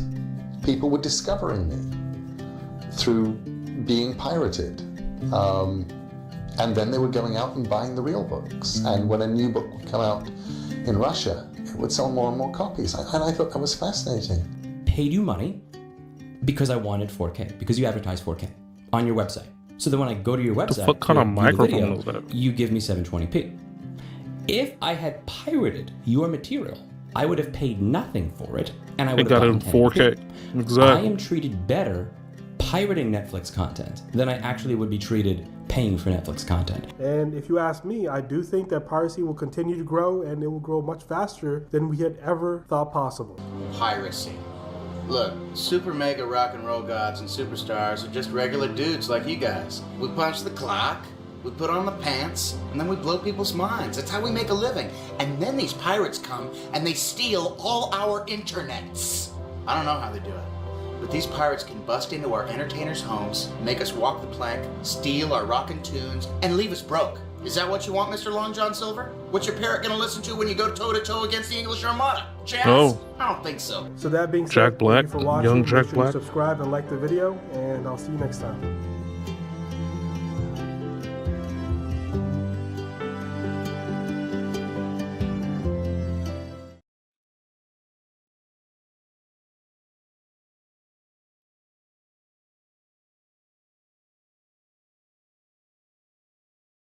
Creators, take these 3 apps I built to run my business made with base. Get some more coffee. Guess what, guys? Hollywood has just unveiled the first AI actress that is up for grabs everywhere. Fully AI generated, created by some studio called Particle 6, and everyone's going crazy. Everyone's outraged over this shit. Actors are coming out, speaking out against this, how this will be the death of the entire industry. A lot of fans are in uproar because of this as well. Now, guys, you know me. You know what I think about AI. I believe the world is headed to the future that Blade Runner 2049 showed us, okay? We're going to be getting AI girlfriends. I believe AI sex bot girlfriends are going to be it's going to be the future. Every dude is going to be lining up to buy this shit. Guys and girls already don't want to be in relationships with each other now. Men are going to be going out buying AI sex bots that look like Margot Robbie. It's going to be insane. Girlfriends will be AI projected holograms at worst case. The movie Companion shows you this pretty well. People always mention, okay, well, art is about to be taken over by AI completely. Films are going to be completely AI now. That is the future. No more actors, no more proper cameras and cinematography. It can all be AI generated. This needs to go, because if it stays here, every single kind of artist or producer involved with film would pretty much lose their fucking jobs. Now, I have always been skeptical about this. I never bought this because I'm one of the people who's not an AI outreach person. I laugh at it. I laugh at AI. I actually look down on AI. It can do amazing things, and I use it. I use ChatGPT and all this shit here and there, but I can do the job better most of the time. I know that sounds arrogant, and I haven't used AI to the extent that it's been made, but I don't think it's that level of being. I don't think human audiences are ever going to want AI to replace human-made stuff. I'm just sorry, I just don't believe it. There might be a contingent of people that are into AI and making AI stuff for convenience, but I don't believe human audiences will want film to be replaced by AI, and they will be dictating how much money goes towards the tickets and the sales and the box office. So ultimately, I don't believe I've never believed AI is that level of being. And I think most people are like turned off by AI. Every time we're on YouTube and we're scrolling up and down content and we see AI content that's AI voice generated or AI visual generated, we just want to click off and we'd rather watch a human creator. Take me for example, yeah? I wouldn't exist if my YouTube channel was like AI automated, with like an AI voice and AI visual, with AI visuals everywhere. Like, there's nothing for you guys to watch. There's no personality there. You guys are here for the human personality. And I'm not saying AI can't replicate that, because it can. It's really scary what AI can do. But I just don't think I think we got a long way to go before that goes down. And a lot of people are boycotting the shit out of AI anyways. It's gonna lead to fucking legal disputes up the ass. But then, while I say this, I lose confidence, because then I see shit like AI models. AI OnlyFans models that are making fucking thousands of dollars, tens of thousands of dollars every single month, and I'm just saying, whoever the fuck is paying for this shit, whoever the fuck is putting money towards AI models, whoever's watching and subscribing to AI models, there's something wrong. Stop it. Stop it! Please. Humanity is... Stop it! I'm a horny man. Okay? I understand we all have needs, but this is pathetic. And then I hear reports, and I made a video about this, that the makers of Fast and Furious are interested in using AI to bring back Paul Walker's Brian O'Connor. And then we have this. Tilly Norwood. That's her name. By the way, apparently she has her own social media account where she's posting stuff. Oh, these are the stills from my latest movie. Apparently she's in a fucking movie now. And a lot of people are like, yeah, this is the death of the industry. If you hire her, it's over. Lo and behold, a bunch of talent agents have been coming out of the woodworks, making offers, paying money to sign this chick. This AI chick is not real. First of all, if you are one of these talent agents who really was the first to make the bid, who really wanted an AI teenage girl badly, you remind me of one of those men who has a family at home but then goes to the basement, pulls up like hentai snuff films, and then watches it while jerking off with fish. That's the vibe you give me if you're really obsessed with signing on a fucking AI actress teenager. No offense to talent agents. Now, we have some quotes here, especially by the creator of the AI character. Look at this, okay? She is not a replacement for a human being, but a creative work, a piece of art. Like many forms of art before, she sparks conversation, and that itself shows the power of creativity. I've never heard such a sly slab of bullshit in my life. What the hell does that even mean? It sparks conversation, and that itself is creativity. This is not just a piece of art. She's signed on as an actress from Agents. She's not just a piece of art, any more than Ana de Armas herself was when she was first getting signed on and getting all these roles. Except the difference is Ana de Armas is a real fucking person taking a job role. This is for a different genre, he says. A different genre of film. That really, when you say something like that, that makes you think, okay, this is for like AI film, which is still fucking whatever, but that's for AI film. No, she has been being casted and talked about being casted in live action films with other real actors of all genres. They want her to be the next Scarlett Johansson or Natalie Portman.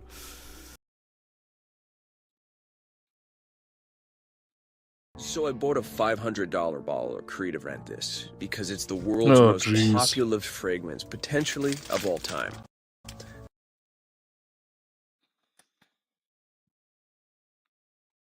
Potentially of all time. She will never age.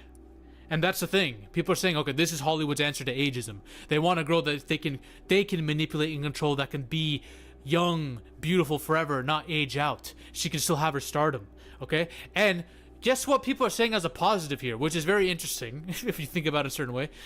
Weinstein-level sexual predator producers won't be able to fuck with a human girl now because this will be an AI actress. They can do whatever they want with her, but they can't molest her. She's not a real person, so there's a benefit for actresses. That's what's being used to justify this shit. And I'm not saying the creator said this. I'm seeing other people online use this as defense. Now, another thing that's being said, she's trained to perform with nuance, emotion, and consistency. And audiences shouldn't care about her being AI. Audiences should care about the story, not whether a star has a pulse. That's also bullshit. Audiences, and this is also a problem with audiences. Audiences love celebrities. They love real people. They will even there'll be a cult of personality outside of the celebrities' roles that they play that audiences are attracted to. There's a lot of idol worship that goes on with them that helps all these actors and the roles that they're taking in the movies that they're taking because audiences will pay to watch that, right? A lot of it turns into toxic fandom at times too, but it still, in many ways, helps people watch movies and helps the industry as a whole. Trust me, nobody is going to feel the same way about this AI actress. Now, there is one piece of evidence out there that disagrees with me, and we're going to get to that. And she's a disgrace star. Now, let's be fair here, okay? Some people bring up the point is, okay, what if you can't tell that she is AI? What if she's done so well, which is not the case, by the way. You can tell she's AI from fucking looking at her, but what if it gets to the point where they produce her, where they program this AI to look so real that we can't even tell? Will it take away from the movie if we don't even know if it was AI in the first place? Okay. I still think we will tell because everything I've seen from her indicates to me that she's AI. But regardless, what if it gets to the point that she's just too good at making herself human and she actually has a pretty good performance? Well, here's what I think will happen. Everyone already knows she's an AI actress, and everyone, her name and notoriety will go to each property she's in. Every time there's a movie out, they will use her as promotion, so everyone who going into it will know she's AI. So a large proportion of fans will boycott it, just of the principle of the matter. Then a lot of actors are about to file lawsuits. A lot of actors who didn't get the role because she was put in there are going to file fucking lawsuits, you guarantee it. Strikes are going to be happening, and this is going to hold up movies from the fans. A lot of movie properties that fans want to see are going to be held up because of this shit. I guarantee it. Don't call me a prophet now. Call me someone who's able to see the fucking obvious. Using AI, if you want to use it for like background characters and like one scene where there's just a background and no one's paying attention to it, that's fine. If you want to use it for background, landscapes, green screens, that's fine too. Special effects here, sure. But then producers are going to see what you can do with AI and they're going to want to use it to cut costs, which they've already talked about doing en masse. Then we're going to see everything turn into this shit. AI every fucking where. It's going to be annoying. Will Smith is using AI to create fake audiences for his fucking live shows. You're telling me film producers aren't about to use AI everywhere? Of course they fucking are. They might not use it for the lead characters. They might not use it for the craziest special effect, but they're going to use it to such a degree that it's going to be bad. Netflix is already doing things with the content angle in mind, not the cinema angle in mind. And I'm going to make a whole video about Netflix and what they've done to cinema, okay? So you can bet your ass that AI is about to be used en masse. Hollywood already relies heavily on CGI for everything. So imagine AI. Mini rooms are being used. So expensive writers who are talented are being kicked out in mini rooms with writers that are compensated less and are just switched in and out. They're being put here. And Nepo babies are being thrown in there. So already costs are being cut at the cost of talent. Low cost, high volume tactics are being used over quality, especially when it comes to streaming. You're telling me this is not going to be the start of an AI fucking revolution? Of course it is. This is going to kill the industry dead, most likely. Storytelling in cinema will no longer be an art. It'll be a fucking content oil machine cesspool. And I don't think she 100% is the sole reason for it. Obviously not. But she is going to be one of the many tipping points to the dominoes effect that will lead to this. If you you can't question me. You're going to have to be questioning the integrity of Hollywood producers, where there is none. Take it from somebody who used to dabble in making AI short films. I made a lot of them. I made a whole AI film about the fall of Lucifer from heaven and his war against God. I made an AI film about the destruction of society. I made an AI short film about Lovecraftian shit. I have made AI short films. I had fun with them. I actually liked them. But I was scaffolded. I was limited to what I can do. Because at the end of the day, I realized I still love cinema and movies and storytelling, and there's nothing like real performances and real interactions with people and their surroundings that makes up storytelling. No, AI can't fucking do it. AI you can make something crazy good with AI that looks cool, and you can win a short film award here and there. But it will never, in my opinion, it will never be able to replicate true human art. And all of the audiences watching already have that in their head. They already have the bias of human art in their head, so they're not going to want to fuck with AI out of principle.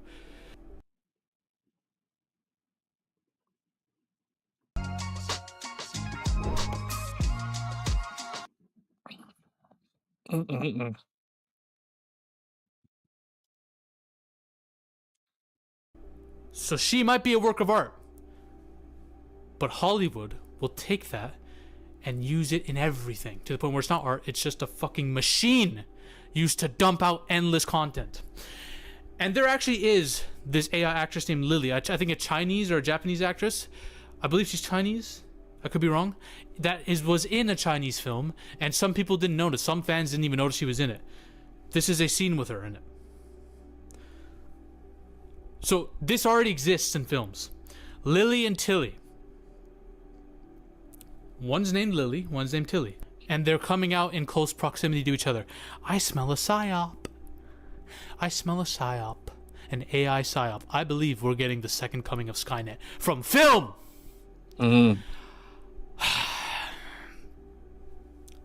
Look, guys. I don't want to be a gatekeeper of cinema. I'm not trying to be like, oh, you can't use this, you can't use that for film. Film needs to be pure. I'm not like a crazy purist who says film needs to be this one thing, right?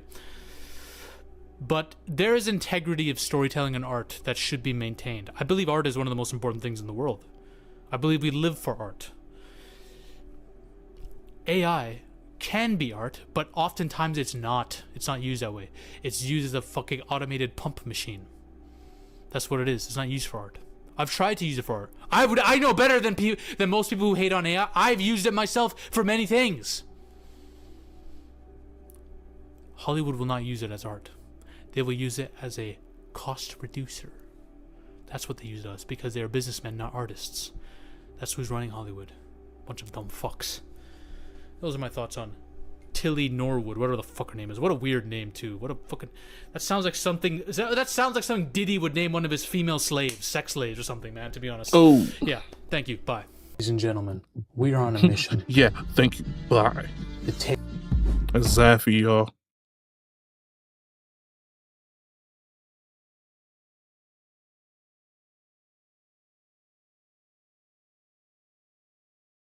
Breaking news! After finessing PJ Washington before, she's back at it again. Now, Brittany Renner is seeking $35,000 per month because she's saying that $5.5K per month isn't enough, and she's struggling to make ends meet. The fact she's going from 5.5 to 35, she wants some bread for herself. And what a coincidence! She's doing all this after PJ just got the bag. PJ just got 4 years, 90 M. You see what females be doing, bro? So if y'all really want to try to come up off a check off a man, I mean, you could just an athlete. They're really done.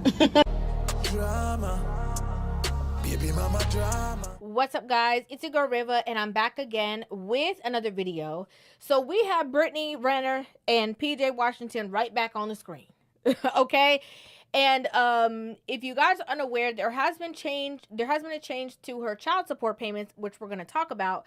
But to bring everybody up to speed, you know, as we know, Brittany Renner, you know, social media person, Brittany Renner, who's been in the media for years for all kinds of things. You know, obviously she had a baby with NBA star PJ Washington, in which, you know, it has been, I guess, speculated that she basically used him because he was younger than her to have a baby to get a check, okay? And, you know, she has said things along the lines of, like, you know, telling women how to get a come up and how they should be with an athlete because they're dumb. So if y'all really want to try to come up off a check off a man, I mean, you could just an athlete. They're really dumb. Also, as we know, Deion Sanders used her as like a tool to protect younger men on the women who were out there with using her as an example. And let's go from step A to Z because we got to kind of show these guys the other side of game. And that's why you gracefully blessed us with your presence so they can understand from your point of view how this game is played. Hey, what's going on, y'all? This your man Kenneth here at Olympic Auto Sales. Hey, like my man Car Plug said, you're a first-time car buyer, look no further. We got you covered. Look, not only are you getting the car, hey, we got you covered with a warranty. All right, we're going to help build your credit. On somewhere. Could have got a better microphone. And so basically, the two of them, their relationship ended. They went their separate ways. He put her on, she put him on child support, obviously, and she was not getting the amount of money that she thought she was going to get. I believe she really thought that she was going to come up off of that child support, and that's exactly not what happened. And you know, recently, right before he ended up getting a contract renewal and a huge amount of money in surplus than what he was getting before, the two of them had an argument at their drop-off exchange when he came to get his son, and, you know, basically all of their feelings came out to the forefront. Okay, hold on, pause. This is what we're not doing. So every time that he does this, I'm gonna record this. Because that's not okay. I'm just letting you know. No, the thing is, this is the third time he's done it. This is the third time he's done it. He doesn't want to go with you. So actually show up and do something then with him. Because he does this every time. No, it's not. No, it's not. It ain't because anybody babies him. That's terrible. It's because y'all baby him. Yeah. Talk to him. Some this damn some more cough. And it's up with me. Just know that it's up. What'd you say? What'd you say? I didn't stutter. I didn't hear you say it again. Suck my If you had one, maybe I would. And what the f are you looking at? Get your ass out my driveway, ho. You don't pay for either. $170,000 to your hoe, but $11,000 in your son's bank account. $11,000 in your son's bank account, but $170 for that bill. After that altercation happened, and after it was obviously publicized that he received a 4-year, $90 million contract extension with the Dallas Mavericks, you know, whereas she was getting, I believe, somewhere around $3,000 a month, now she is getting $5,000 a month. So we're going to go ahead and get into the article. So as you can see here, it says, new court documents TMZ Sports has obtained show NBA star PJ Washington has been ordered to pay Brittany Renner $5,500 a month in child support. According to the docs, Washington was required to make the payments as part of a consent order issued in Macomb County, North Carolina, back in November 2024. The docs state Washington additionally was ordered to pay a lump sum of $130,000 to satisfy any and all existing child support accruing prior to the entry of this consent order, as well as for Brittany Renner's attorney's fees. The new info came to light this month when Renner filed a notice in Los Angeles County Court so she could continue to collect the money in California, even though the order was entered in North Carolina. In her filing, Renner stated Washington owes $0 in arrears, indicating the Dallas Mavericks hooper has been current on his required payments. There has been, of course, rampant speculation surrounding the monthly child support payments, as some fans believed they were in the $200,000 range. Renner later said during an interview she got $2,500 a month. Washington and Renner began dating after he appeared to shoot his shot at her after she attended one of his games at Kentucky in 2019. They went official in 2020, and in 2021, Washington confirmed they had a baby boy together. Following their split, things have hardly been cordial between the two, as they were just seen on camera earlier this month, apparently engaged in a nasty argument while Washington was picking up their child from Renner's home. Washington moved on from Renner with Elisa Chanel. Earlier this month, he signed a 4-year, $90 million contract extension with the Mavs. With YouTube Premium, watch ad-free videos and listen ad-free on the YouTube Music app. That's right, one subscription, 2 apps. Set up automatic downloads and watch offline, in the background and on the go. Try 1 month free.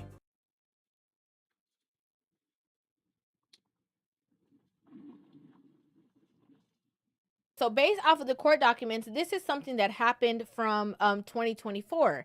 And so she is getting a jump, or she is, trying to. Breaking news. After finessing PJ Washington before, she's back at it again. Now, Brittany Renner is seeking $35,000 per month because she's saying that 5.5K per month isn't enough, and she's struggling to make ends meet. The fact she's going from 5.5 to 35, she wants some bread for herself. And what a coincidence. She's doing all this after PJ just got the bag. PJ just got 4 years, 90 M. You see what females be doing, bro? 5K a month is more than enough for your kid, bro. How isn't 5 bands a month not enough to cover expenses for a child? Please explain to me how. So 5K isn't enough? Why not request 7, 8, 9, maybe even 10? You jump from 5 to 35. She is finessing you, bro. What I have come to realize is that a lot of these women and baby mamas forget that they also too have a responsibility to their child. Like, they genuinely believe that if the man and the woman break up, that the man should be 100% financially responsible for taking care of the child, and they should not have any part to play on providing anything for their child. It doesn't work like that. Okay, if you are getting, whether it was $2,500 a month, $3,500 a month, or $5,500 a month for your one son, that is covering all kinds of stuff. That should be covering anything that child needs for the month. Anything that child needs, that should be covering all food that as it pertains to just the child. If child support is used the right way, that should be helping you pay your light bill. That should be helping you transport that child to and from school. That should be paying for daycare. That should be paying for new clothes. That should be paying for new shoes. That should be paying for toys. That is a lot of money for one person, let alone a child, per month. Right, per month. Whether it's $2,000, $3,000, or $5,000. That's a lot of money. Brittany Renner says $5,000 a month for child support is not enough. She says she needs $35,000 a month, and she's struggling to make ends meet. And she's looking at that PJ Washington contract and thinking she should get part of that. But this is child support. This is not Brittany Renner support. Unfortunately, a lot of these women are bitter. They get vindictive. They're nasty. They're upset that things didn't work out. Worse, they see that $90 million contract, being signed, and they realize that they're not getting a piece of that pie. They get so upset over that fact.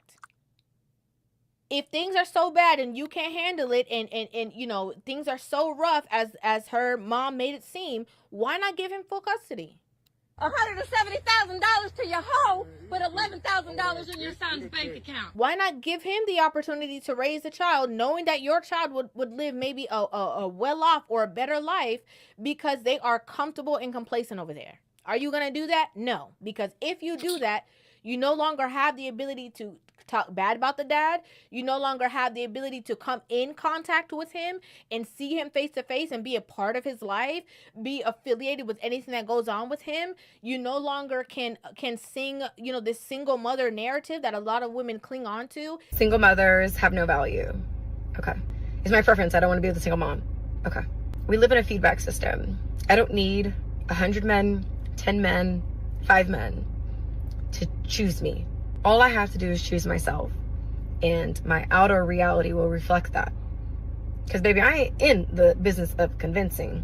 And I think these conversations that seem to only happen on social media because and they don't translate in real life, we're here, but we're not here. I think it's important to separate what's a podcast conversation versus what people actually care about. All the men that have reached out to me as of lately have no children and want several.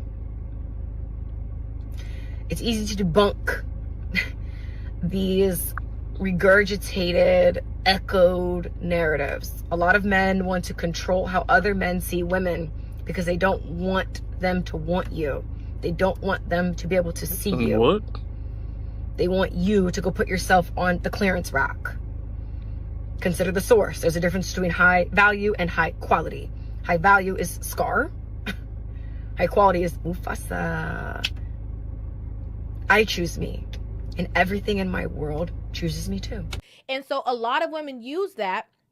They would rather struggle, be stressed out, do all the above than to do the thing that would ease their stress or ease their tension, making it better for their child, just because they want to have something to talk about, something to diminish, something to nag about, something to be irritated about, and they want to be a part of the single mother club.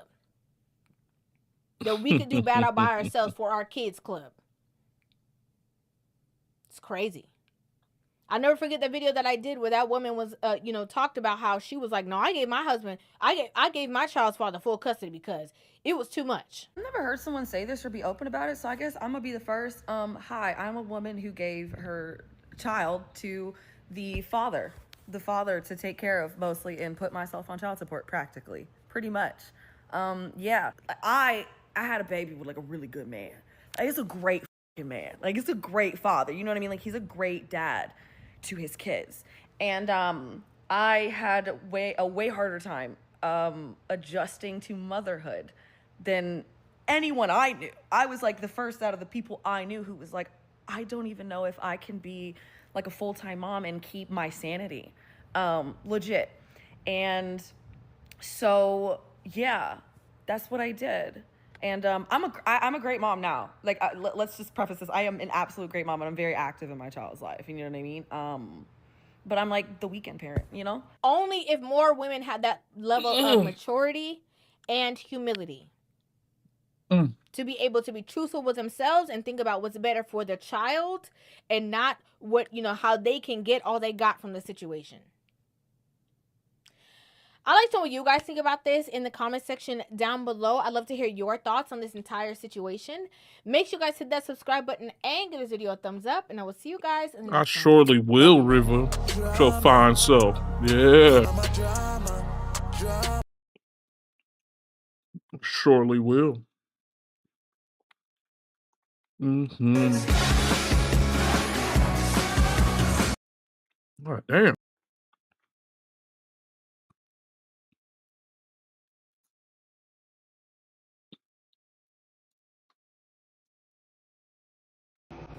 Men's mental health. I don't give a fuck. I'm tired of hearing all this men suffer in silence. Motherfucker, they don't.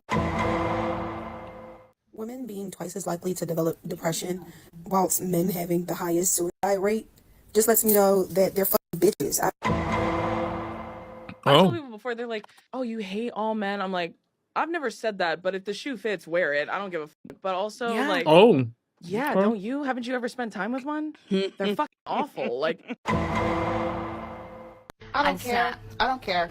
Okay. I really don't give a fuck.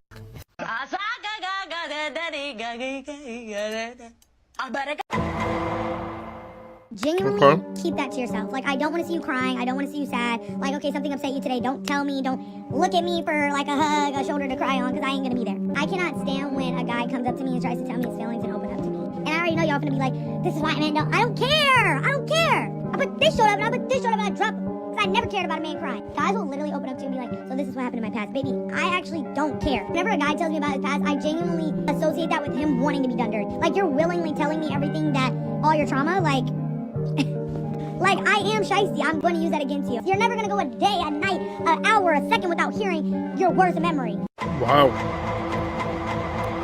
Ah, yes. Hating men. The new wave. Forget yoga, forget crystals, forget astrology. Apparently, the hottest new trend on the internet right now is turning misandry into a full-blown lifestyle brand. We got these misanders going online making their disdain for men their whole personality. I hate men this, it's all men's fault that this is happening. They're literally just rage baiting their online audience. And it's kind of ironic because for people who claim to hate men so much, they literally spend most of their time talking about men, thinking about men, hating on men, and subsequently having their whole being hyper-focused on men, the thing they claim to hate the most. Now, before we proceed with the video, I don't want you guys to come on this channel thinking it's some sort of red pill, black pill, purple pill channel where, you know, we talk down on women or whatever. That's not my intention at all. It's just that I want to address these women who have these insufferable personalities and have this one-dimensional thinking. Would you rather be stuck in a forest with a man or a bear? Bear. With a bear. What I've heard about bears, they don't always attack you, right? Unless you like fuck with them. So maybe a bear. Wait, so why can't you apply the same logic to men as well? I would argue that you're more likely to run into a bear that would attack you than a man that would attack you. You know, seeing as how it's a carnivorous animal and all, and it weighs several hundreds of pounds. Depends what man, but probably a bear. 100% a bear, which is like terrifying to say, but Definitely a bear. Some men are very scary out there. bear. I would say a man. Look, I know there's plenty of evil men out there. I don't doubt that at all. Insane. But making this type of generalization is so dangerous. This one-dimensional idea that men are bad, women are good. I'm sorry, but the world has so much more nuance to it. Because on a societal level, this sort of mindset is super counterproductive. And it forces division instead of cooperation. It makes healthy relationships harder to build. It teaches younger people who are already confused about gender dynamics that resentment is the norm. And it completely ignores the fact that men and women literally need each other for society to function. We need each other to build families, to build communities, to build the world that we live in. I'm sorry, but if we're so focused on gender wars, who's actually gonna address the real issues? The issues that matter. We can't make significant progress in society if we have this mindset that's so focused on pushing hate and capitalizing on people's painful experiences. But speaking of painful experiences like being injured in an accident, few things are worse than facing a crisis without the right people in your corner. Insurance companies drag things out, can make lowball offers, or bury you in confusing legal jargon until you... And I don't think we talk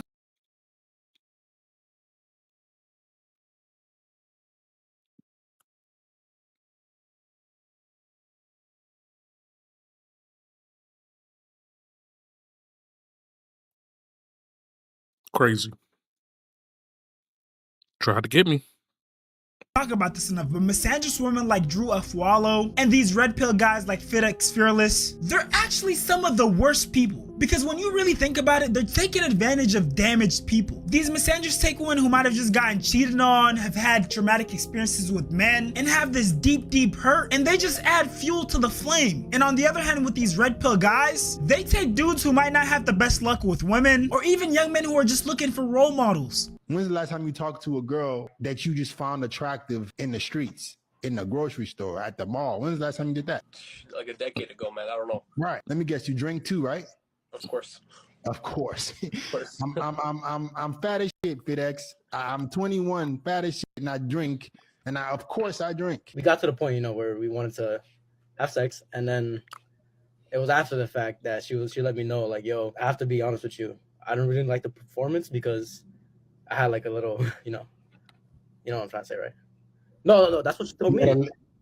You got a little. She told you had a little wee wee. Yeah, she told me that, and like from there on, I was embarrassed. How small are you? How small? Like, I mean, I didn't measure it. Like, I'm not gonna measure it. If you don't work on that area of your life, like I tell you guys to work on every area, it's gonna be a significant problem for you in terms of confidence-wise. And the thing that makes it possibly harder to see the true nature of the red pill content is that it has so many positive aspects. So many guys talk about how when they first got into the red pill community, it was super positive. It was inspiring them to be more disciplined, to get more money, to not be hyper focused on women. And then somewhere along the lines, it turned to misogyny. Facts. It's literally you starting off trying to improve your life. You be 17, 18 years old, you in the trenches. Maybe you just got out of a relationship, you in your 20s, maybe your 30s. Maybe your marriage over, the divorce going crazy. She doing a Tupac on your pockets, hitting them up. Point is, you're trying to figure out life. The same thing happens in reverse when it comes to the pink pill too, by the way. Jody done had her heart broken. She thought this was finna be the one. Maybe she even had kids with bro. Things happen, relationship ends. Both of y'all looking for somebody to blame. Then out from the clouds comes your new dating coach. But you ain't peeped that the clouds was fart. Now, fellas, red pill content is perfect if you want to self-improve, you want to better yourself as a man, you want to get your money right, you want to get your mindset right, you want to get your fitness right, you look smaxing, you doing everything that you know how to be, and you learning the information to become the best man that you can be. But when it comes to dating, tread it with a thin line and tread it with a developed mind. The so-called red pill movement was originally about waking up from societal illusions, waking up from the matrix. But somehow it got hijacked into a hyper-masculine, misogynistic ideology. And unfortunately for many black men, it became a very real reaction to a very real pain. The pain of fatherlessness, the pain of betrayal, the pain of systemic emasculation. It's sad to see these misandrous, misogynist content creators preying on vulnerable people. And with the way that the internet is set up nowadays, all it takes is for you to interact with one video. Like it, share it, maybe leave a comment, and your For You page is gonna be flooded with this type of content. And now you're exposed to all sorts of red pill content creators, pink pill content creators, people like Fresh and Fit, Andrew Tate, Shira7, people who carry these extremist gender beliefs. And I know what some of you guys might be thinking. A lot of these people are adults, they shouldn't be falling for stuff like this.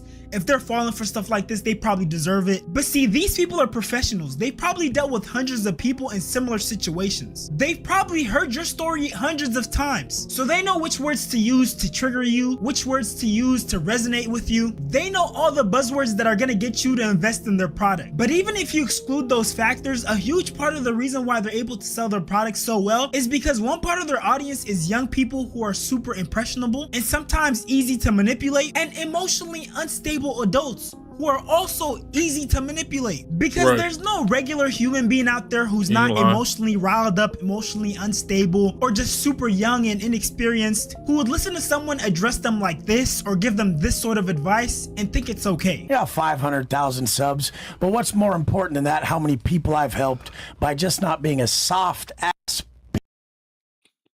I think that that's also too needed. I think both sides are needed. I didn't see anything wrong with what he just said. Honestly, like at all. Bitch, like half the people in the comments who swear the fuck they could ever fuck with a motherfucker in person because they're badass keyboard warrior motherfuckers. Let's go! A fucking routine and just stick to it. I mean, what is so difficult about that? What the fuck is so hard about sticking to a routine? Oh, you're busy? You ain't even making no money.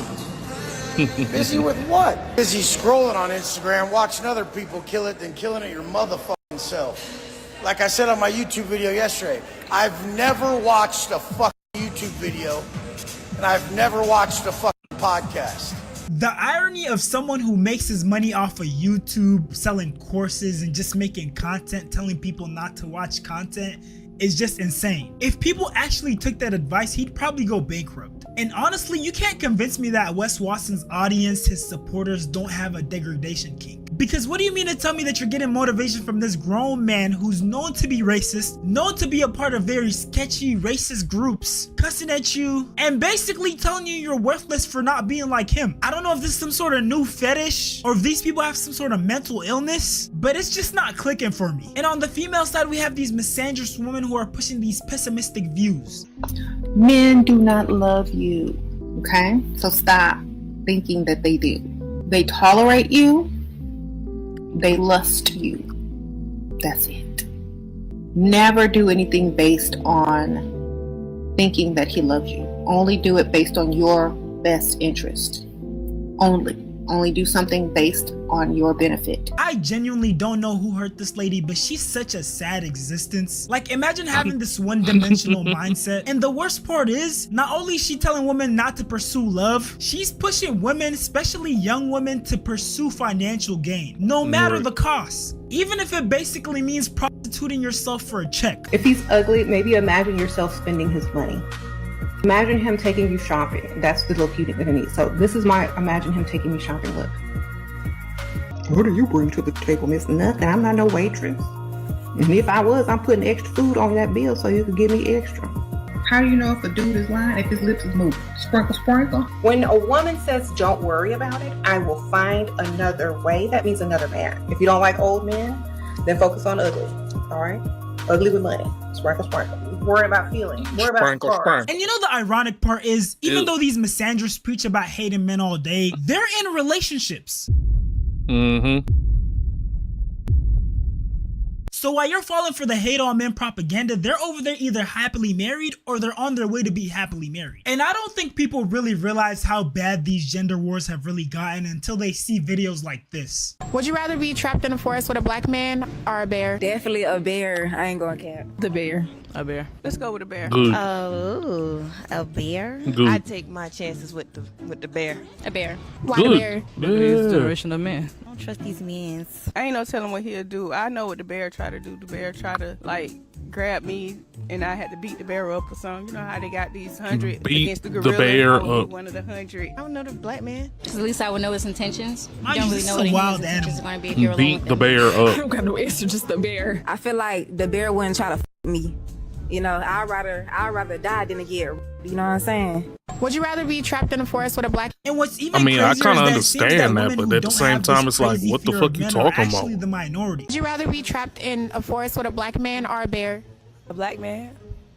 What makes you say a black man? Cause I don't want to be trapped with no fucking bear. The bear gonna try to attack me. Period. What about a black man? He can protect me. Okay. Period. Black men were so happy to hear this response that they were literally stitching it, celebrating. The black community right now, the CIA lost this one. Our community might be healing. Black people are up. CIA, wait, what'd she say? There's hope for us yet. 1001, finally we gotta win. Protect that queen, protect her. I'll protect her with my life. This is so peak. Do we have a chance? Like, these replies are funny, but at the same time, it's super sad. Is this such an uncommon occurrence for a woman to actually trust men? To the point that you would rather trust a wild animal? Mind you, unlike the man, you have like Wild a 0% chance of animal. actually fighting off a bear. Next time you want to say that you hate all men or say something that aligns with that type of ideology, think about the men in your life that care for you, love you, protect you, provide for you. Whether it's your father, grandfather, brother, uncle. I'm sure there's a man in your life who, if you saw any woman telling them that they're trash, you wouldn't stand for it. Now, I do want to highlight the point that men are nowhere near perfect. I know that there are a bunch of evil men out there, but I don't think taking this route of making hating men your whole personality is the solution. Because there are real consequences when emotional pain, trauma, and resentment go unaddressed. For example, this article by the National Institute of Mental Health shows that the highest rate of suicide is in men 75 years and older. When you take those stats Jesus. along with articles like this that talk about men's mental health and the stigma that comes with men sharing their issues, men are more than twice as likely to die by suicide than women. Despite these higher rates of suicide, men have lower reported rates of depression, a significant suicidal risk factor. Implicated in this discordant relationship is the stigma around mental illness, which can restrict men's help seeking, hinder treatment adherence, and deter men from disclosing their depressive symptoms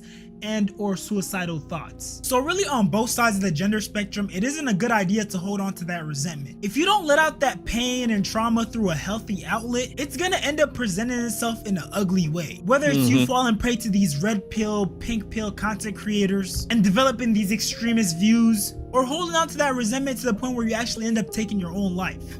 There are just so many things that could go wrong if you choose to take that route. So please don't take that route. Find healthy ways to deal with whatever issues you have, whether it's going to therapy, journaling, talking to someone who you genuinely trust and you know is a wise individual. Don't just talk to anybody, because there are a lot of people out there who will steer you in the wrong direction. But with that being said, if you made it this far, I appreciate you for watching. Go ahead and like, comment, subscribe, and don't forget to subscribe to my reaction channel. 40 Shams, 40 World. I'm out.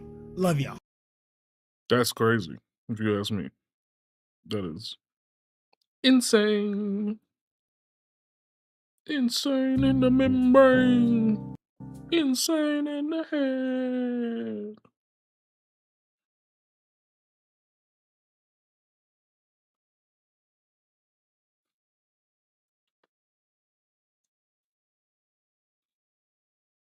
Okay, so what is your point? My point is what you're doing is inherently misogynistic and shows no respect towards the quote-unquote natural. What is the definition of misogynistic? What is the definition? The definition of misogynistic is it's often used in a way that puts women down. What you're doing is putting women... Okay, then you tell me what misogyny is. The hatred of women. Yeah. How do I hate you by saying I love your natural hair and I don't love all this wiggery and all this other stuff you guys do? Wiggery. Why are you saying you guys? Oh, grab your snacks, baby. Grab your snap. There's about to be one of them conversations. If it's not for podcast conversations, then it's these street interviews. Shout out to Yo, this young the brother street right here, interviews, all right? man. I see up and coming Legit. content creators getting it in like this one. His name is Stop Playing Trey. I'm leaving a link to this full content down in the description box down below because I love to support the young cats getting out there and doing it. All right. But he was having a conversation. Two young ladies stepped in order to try to correct him. And what happened? Highly entertaining, but yet right for our discussion. Let's get after it. Of all the races, who has the best hair? What do you mean by best hair? Like, what's the most beautiful hair? Most beautiful? Yeah. What do we call beauty? Like, how are we defining beauty? I'm just trying to make sure I answer the question right, because, you know, like, we you know, on camera and all that. So, I mean, if you look like, you saw an Asian woman, a black woman, and a white woman, on average, like, who would you say has the most beautiful hair that you see? Like the hair itself, or like what hairstyle they got in? Like what? Just the natural hair, like natural hair like yours, So natural hair. Okay. Yeah, I'm gonna say the black woman. The black one. Yeah. So why do black women wear white women's hair if black people do have the most beautiful hair? So when you say white women's hair, right? When you say white women's hair, I want to know like, are you talking Y'all like wanna answer? the style or like the material? No, so Latin America was conquered by like Portugal, like Portuguese people, right?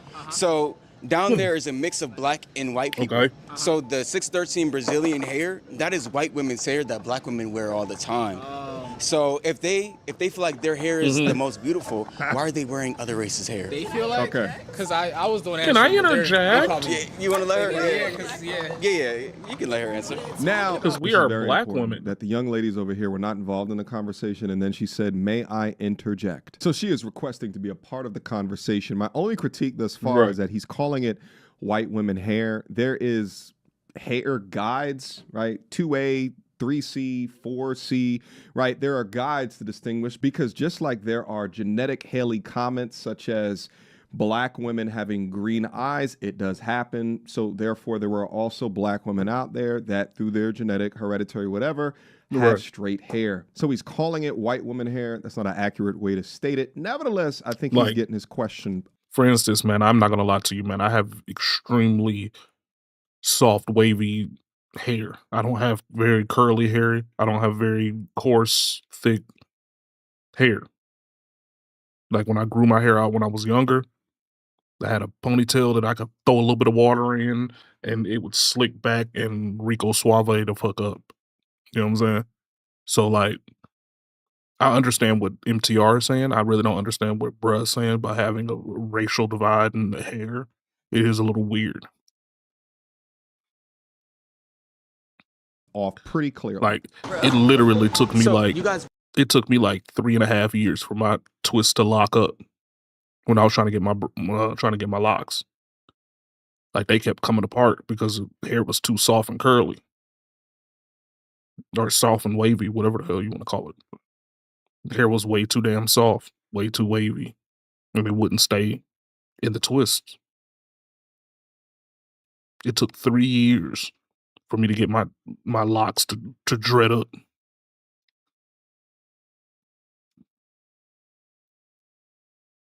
Wear white women's hair, like just as I explained. No.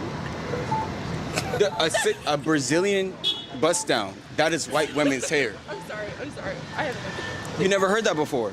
I'm a little confused as to what message you're trying to convey here.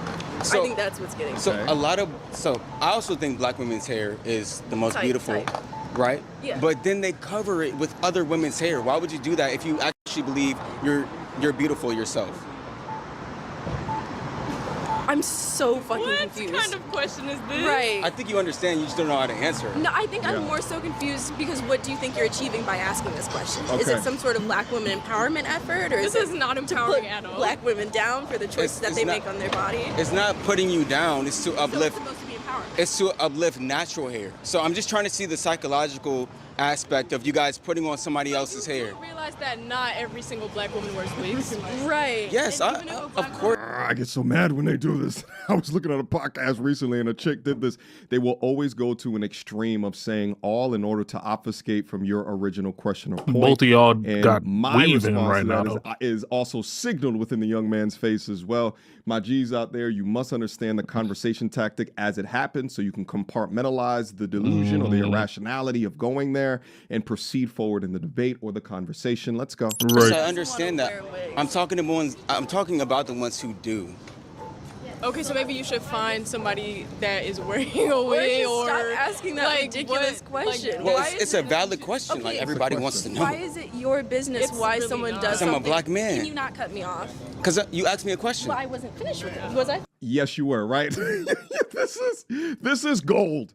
Ridiculous question. Well, Why it's is a it- valid question. Okay. Like everybody wants to know. Why is it your business why really someone not. does Because I'm a something? black man. Why is it your business that how someone else does something? He says, because I am a black man. Can you not cut me off? Can you not cut me off? Baby girl.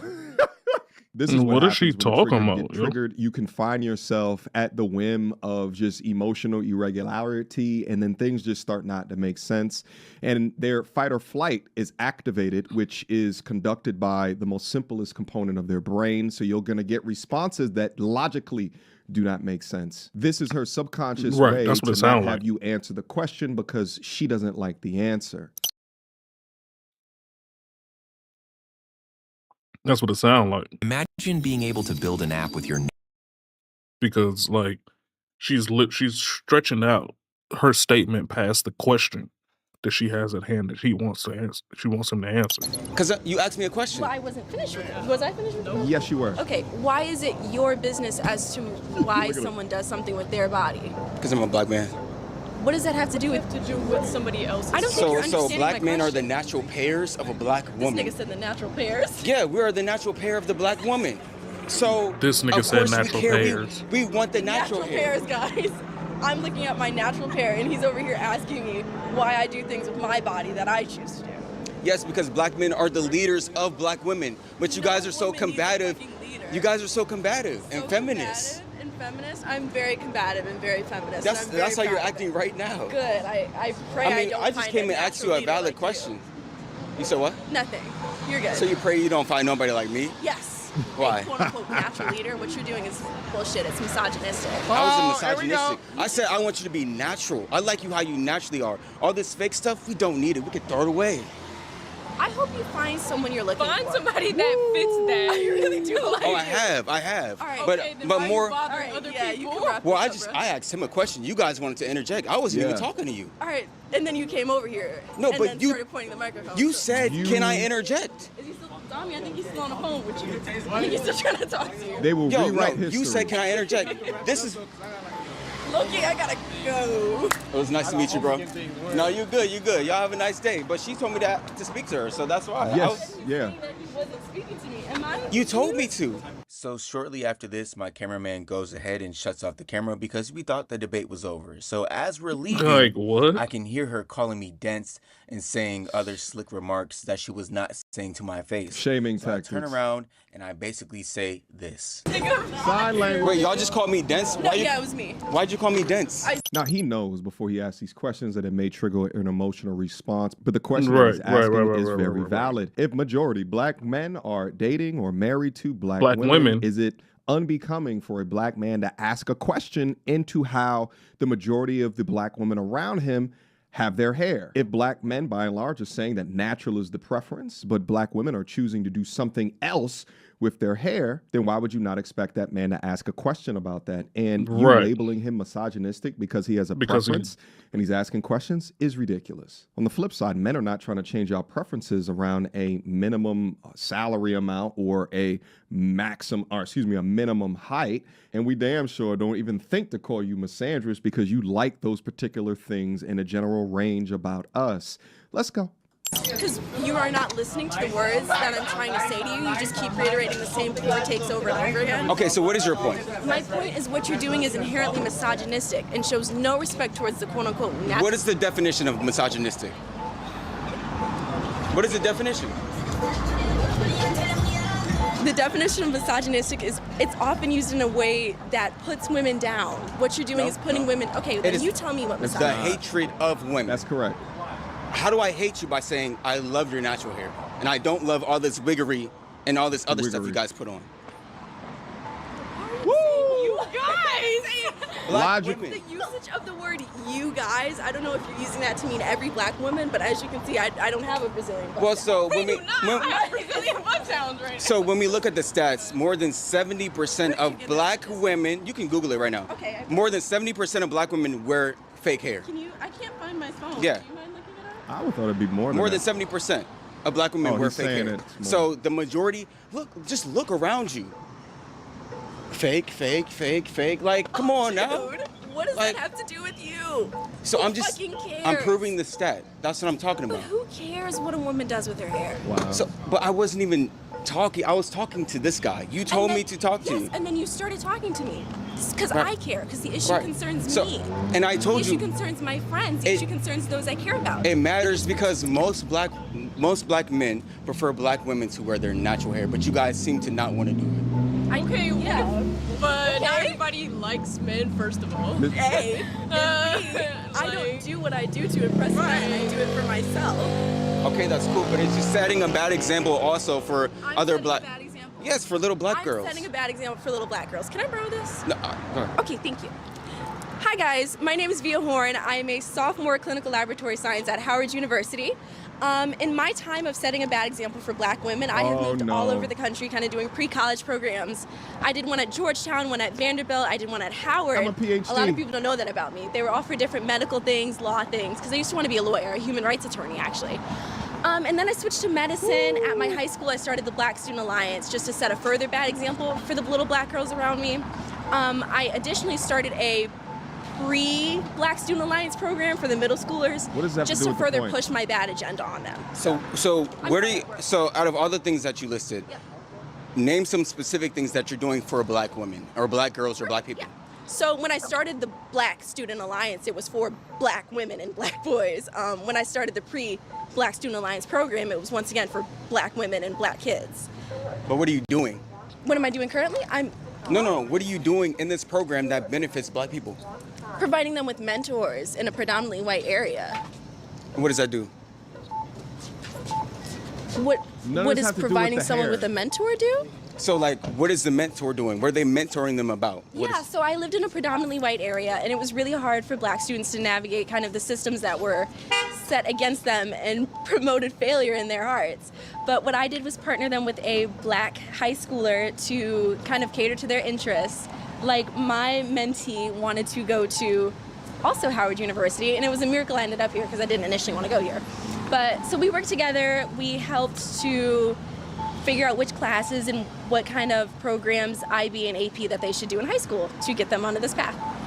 So you guys see how I just let her gaslight? That was a perfect example of gaslighting. Who did I gaslight? So I said, Them? you're, no. Oh, okay. In the conversation, you're gaslighting. Because, I'm gaslighting you? yeah, so Okay, look, so I said you're setting a bad example for little black girls by wearing this. You started talking about helping all black people. That has nothing to do with what I originally said. Sir, do you know what gaslighting is? When you try to make me think something that isn't true or I wasn't already thinking. Like, you can Google the definition.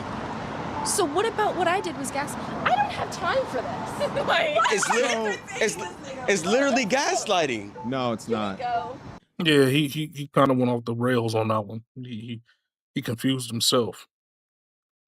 If you're a man, these three are the only fragrances you need this year. Agar Gold, inspired by Tom Ford's Oud Wood. Cherry Smash. He confused himself on that one. So if you're paying attention, you'll see how when I pointed out she's gaslighting and she knows she's been caught now she's trying to run. Originally, if you guys were paying attention, you'll see that I wasn't even talking to this girl. She called me to talk to her. Yeah, But that's then true. after I disproved all her points that she tried to come at me with, which were all very weak, now she wants to run. Now she's trying to call me a misogynist. Now she's trying to label me dense, when she is actually the one who's acting dense by definition. Come on, man. Come on. That's not gaslighting, my guy. Gaslighting is if the sky is blue and I run up to you and I say, yo, the sky is pink today. You walk outside, you look at the sky, it's still blue. You come to me like, yo, the sky is blue. And I'm like, no. You crazy? It's pink. You don't see it? It's pink. That's gaslighting, all right? It's lying to exchange what's happening in reality to make you think something, right? That's not what she did, but what she did do, and there was two things that she did. Number one, she moved the goalpost, okay? The debate was about her influence on younger girls because she chooses to wear her hair that way. Your position is that this is a bad example. So in order to disprove that this was a bad example, she did the I'm a PhD thing, right? Mm-hmm. She named all of these educational accolades that had nothing to do with the conversation in order to demonstrate that she's a good representation of being a young black woman. Now, in it by itself, everything that she named were fantastic representations of being a great black woman. But again, she's utilizing this superiority, educational superiority, in order to justify being a good representation when that was never the argument to begin with. The argument was about your image and how your image is a reflection to those that might be looking at you. The second thing that she leveraged, and I touched on this in point A, is this educational hierarchy fallacy. It's to say, because she said that he was dense, like he couldn't understand his points or positions behind his back. He heard it and engaged her in a conversation. But she's also utilizing that she's done all of the, I went to Howard University and these are all of my pursuits as another way to downplay his points and positions that he's making. So there's two things that she did in there, but I disagree that it's gaslighting. Nevertheless, I want you young brothers to be accurate in the way that you call out these whack debate tactics as a way to inform your arsenal or your toolkit when you're out there having these types of conversations. Because although this is a street interview, how many times have one of us had one of these types of conversations within our own personal lives as well? I try to stay away from them as much as I can right now, especially because like people kind of sort of know me for this. So when I hear these things happening in conversation, like at game nights and discussion nights and stuff like that, I just sit my ass over in a corner like I ain't dealing with y'all. I'm off of work right now. Nevertheless, though, you got to be able to correctly understand what's happening so that you may subvert their bullshit to the best of your ability. Let's proceed. All right. Are you finishing in our room? Are we done here? We could have been done 5 minutes ago. I mean, you started talking trash, so I started turning off the camera. That's why I You came could have back. kept it rolling. I'll call you dense on camera. But you still haven't proven me to be dense. I've disproven all your points. I hope you reflect on this conversation and grow as a person. You have a nice day. Shame. It was nice to meet you. Trayvon, what about you? Nice to meet you. My name's Via, as I said before. Nice to meet you. Have a nice day. Yep. Thank you for watching Walk this away, video. brother. Definitely consider becoming a member at patreon.com. I post all my debates over there. So if you've ever seen a clip anywhere, the full video is on Patreon. I was posting on YouTube at first, but they do not like the truth. Okay. They do not like this movement that I'm trying to spread. Okay. So here's the thing. I'm not sure about the Young Brothers movement, but if you take a look, but he's got over 1,000 videos, so he's been doing this for a long time. And if you take a look at some of the videos, the titles, right, like he has on wigs and he's doing content, right? So it seems as that he has a hair thing, right? It's like one of his things that so for him to be doing street interviews in regards to hair, right? He's talking about wearing braids right here. He's, talking about hating natural hair right here. He's got a picture with, oh my God, look at her forehead. You see the top of her ish on it. Anyway, nevertheless, I appreciate being able to go over content like this. And I think it's fascinating.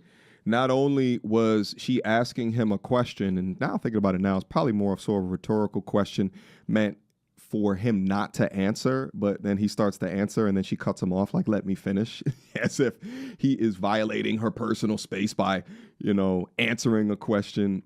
Probably it's invasion because she didn't like the answer, but then also she interjected, right, or introduced herself.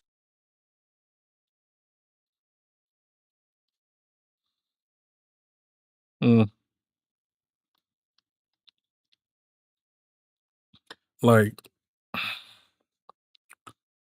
I don't see what. Where she didn't need to put her 2 cents anyway. And not only that, but then to hear the fallacies that she was engaged in, that she was deflecting and moving the goalpost in regards to the definition of misogyny. And it should be frightening to anybody as a man in today's society to be labeled a misogynist because you have a critique in regards to women or the type of women that you like to date, that should absolutely terrify you. And that makes a lot of sense why they want to put me on male supremacist list, because anything that you say to critique, right, to say, hey, you know what, I kind of don't like that. I like you without makeup on, baby girl. I like your natural roots, baby. All that wig, 1C, 2A shit, I don't like that style on you. I like au natural, all right? But explain to me, besides you being a product of a capitalistic society that wants to sell you these products, why do you like it yourself? Or are you just engaging in lemming behavior? But through utilization of these street interviews, you begin to see the documentation of not only the genjutsu that they try to put you in to make you feel bad for your points, positions, and ideologies, but then when you try to turn the tables back onto them to get them into a logical square to answer something, they're over here dodging logical bullets better than Neo dodging real bullets in the Matrix. But I think the lesson is here is that don't let people guilt you up out of what you want. Don't let them guilt you up out of your standards. And this goes for both men and women, right? I don't hate on women that have particular standards. Now, I will talk to them in real time in regards to the probability that you'll be able to achieve all of the things that you want, but you can want what you want at the end of the day. Shit, there's a lot of us out there that want to be a billionaire, baby. It don't mean that we have the probability to get there, okay? But if you prefer fake hair, you know, the Brazilian, what do you call it, Brazilian bust downs, you know, I don't care. You know, like whatever it is that you like. I'm not here to hate on that. I think it's survival of the fittest out here at the end of the day, baby. But I will say is that when you try to ask a question and they cannot explain it, then that lets you know that they're not thinking for themselves and that they are a follower. Never be manipulated into silence and never compromise into the bullshit that they want you to believe if it doesn't make sense. If it doesn't make sense, stand on your square. Because the truth is that a woman who respects you and then understands how the world works, which I would say these are minimum requirements for relationships, baby. Respect and understands to a degree how the world is working, right? So she can live in reality and not in delusion. But these type of women can answer questions directly. And the ones who cannot are for the curb. They're for the streets. They're not for relationships. And in fact, they'll say things like the other young lady said is that, well, we don't even like men anyway. They will forever be problems until they hit the wall one day and then ask order where the good men go.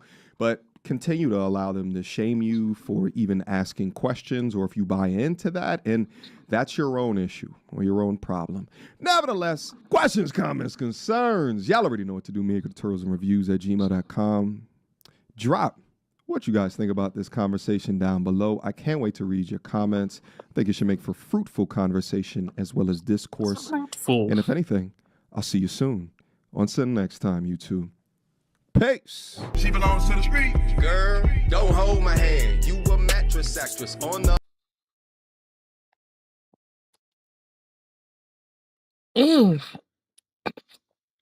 This might be the last video, because, yeah. Are you ready? Yes. What up, baby? I know what I'm doing, all right? The Smashing Machine, rated R, now playing. So this is my unpopular opinion, and like, I don't want to be canceled. This is just my take. Like, if you disagree with me, just keep it pushing. Like, I don't want to like be caught up in the sauce, right? But I think that at the core of gun violence, it's something that people aren't really talking about. Like, I hear one side guns, and one side mental health. And I think that there's truth on both sides. But I think that if we were to remove like the confounding variable of just the weapons of guns, I think that we'd still have an issue at its core. Because I think at the core, the issue is that we are raising children in a very paradoxical way, right? Okay, now. So the next video is the last one. This one is close to it, though. Just saying this is how we second to the last video. raise children in society for the most part. If you look at what people want, who want traditional gender roles, this is how they raise their children. Whereas the son, the first 18 years of his life, like, people are like, daughters are harder to raise, so they're on their daughters about their grades, they're on their daughters about going out, they're on their daughters about like a curfew, they're on their daughters, right? About like being a good girl, being a good person, and because they don't want her to get pregnant, right? Whereas boys, they have more frivolous, like, oh, boys are easy to raise, like it'll all work out for a guy in the end, right? So then they're not on them about their grades, they're not on them about like what they should be doing. Like the mom will like not really teach the boy how to house make or home make, or like, for example, like when I went to college, like a lot of the boys didn't know how to do laundry. Like, their parents just dropped them off and they did not know how to do laundry because the boys have been doing their laundry. Their parents have been doing their laundry their whole life. Whereas all the girls in the hall knew to do their laundry. Like, I'm not even joking. Very minimal boys knew how to do their laundry. All the girls know how to do their laundry. All the girls know how to make dinner and like make and cook food. A lot of the boys relied on only the food plan. They did not know how to make food. They did not know how to cook. They never set foot in the kitchen. So we have this society that's teaching boys kind of like, someone's gonna take care of you, someone's gonna take care of you, someone's gonna take care of you, right? And then they're sent at 18 into this pressure cooker of a society where it's like, oh, you need to be the high performer, you need to be the person leading the household, you need to be the head of the house, like the head on like the, you know, the woman's a swivel and the man's a head, right? And you need to be a decision maker, and you need to know how to do all this stuff, and you. So then you pressure cook them, and then it also, you put in the fact of, also you won't get a partner if you don't do all these things. So let me stop there, because I know it's a lot to this, and she said a lot. And so let me try to dissect this a little bit from a C student's perspective, and hopefully I can add some value. First, the whole gun violence thing. I think she's absolutely right on that. Guns don't kill people, people kill people. And you can't remove people's ability to be able to have guns. Now, she started to deep dive a little bit more into it by starting to understand and highlight how if you removed all of this, it wouldn't stop the violence, because the nature of people is based off of their cultural norms. It's how they were raised and what they were taught when they were younger, all right? So let's start there, and let's start to dissect this a little bit. She then goes into and says, well, when women are younger or young girls are coming up, they are taught this, they are on to be a good girl, so on and so forth. I don't think that that's the case nowadays. I don't. I believe that nowadays women have been taught at a younger age when they were girls to be like boys. And so I don't believe that the cultural norms or the gender norms that she's describing, I believe that was in the Disney books. I believe that's the fairy tale version. Nowadays, what's really happening is guys are disgusted at the fact that women want to be like men, and they have a really, really liberal mindset to where they can do whatever it is that they want to do, because often at times they were raised in single parent households, which means that the girl usually had the opportunity to go and find herself because her mother was at work all the time and she wasn't really raised to be what she's supposed to be. Now, obviously nothing is a monolith, so you can't say all, but I'm talking about from a general perspective, this is what you see, and this is why so many people also are easily impressed when they go to these liberal indoctrination camps, which we call college, right? Because they are liberal easily indoctrination impressed, and camps. even the word says, teach them when they're young and it'll never depart from them. So guys on the flip side that are raised in single mother households are usually feminized. And I'm not saying they're feminine, but they're feminized, meaning that they embrace feminism because they haven't had a strong male presence in their life to show them and to be the example of what you are supposed to be, because boys are supposed to fail in controlled environments. That is why they say that they are on girls, because the value that you are is based off of what you present, versus boys, we have to go out and kill, and you eat what you kill. Now, everybody has been grouped into one setting to where the women we've tried to overcorrect because they don't, or they reject our cultural norms or what we supposed to identify as traditional family values. And so they've completely divested themselves away from what a woman used to be taught to be, which is ideal and what she's saying. And the boys have now become more feminized because they were only raised to see what it's like to be raised as a woman by their single mother who cannot raise a boy. And so what it is that they champion, what it is that they highlight, and how easily they're impressed by what happens in these places if they just so happen to go to college. But the reality is that the boys don't even know how to be men anymore. And the problem is not what she's identifying. Because it's not that hard to learn how to fold your clothes. Nobody need, you don't have to learn how to fold your clothes. I learned how to fold my clothes on my own. I know how to throw some loads in the washing machine. It's not like y'all, washing clothes from scratch or baking anything from scratch. Most of the time, y'all throwing stuff inside of the microwave in the oven, calling it a day. But the fact of the matter is that most guys are not what the women need them to be, and the women are not wives anymore because they've gave themselves over into the world. And so the real issue that I see, and I want to see the rest of her video, the real issue that I see, honestly, is single parent households. And the society hasn't set them up to be good partners. So then when they don't get partners after 18, they're like, wait a second, I was promised that I would have a partner like similar to my mother that would do all the stuff that my mother did for me. But in society, you can't just get that. You don't just fall into that because women have been raised to have this like traditionally elite value of school, education, performance, and all that stuff. So then we're looking for guys who match that same like vibe, but then guys weren't raised in the same society, but then you have the expectation of women to be submissive to the men that you didn't raise to be leaders. And then you get into like the whole like gender norms of like femininity and crying and all that stuff, whereas like men, like there's no woman loneliness epidemic because if I'm not in a relationship, I don't feel lonely because I have my friends. I have other girls I can talk to, which is why when you see girls who are like the quote unquote pick-me's, they will actually feel lonely when they're single. So men don't feel that way at all. I hate this conversation because they always labeling somebody as a pick-me as though it's a bad thing. You are supposed to get picked. We are not, and this is why I say that a lot of these women are raised to be more masculine and they seek in their companionship with women that don't even have any value in their life or can't add any value to their life. Whereas a woman that gets picked ultimately is able to be the helpmeet that she's designed to be, which is why women are not supposed to be men. Isolation and like the wanting and the desire for a companion that runs a little bit deeper because they don't have that full circle of feminine relationships. Whereas men, if you ask them when their best friend's birthday, they don't know. If you ask them, why would I care? Like, that's what I got a calendar for. Like, oh, when did your best friend get divorced? Like, why did they get divorced? They don't know. If you ask them anything, and they're like, well, male relationships are easier. Yes, because they lack depth. So then when men do like very rash actions or act in very rash ways, it's because they have no one to talk them off that ledge. Whereas girls really lean on one another to talk off that ledge. So you have a society that's not emphasizing like close, tearful, bonding relationships between men. Then you also don't emphasize the first 18 years of their life how to be successful.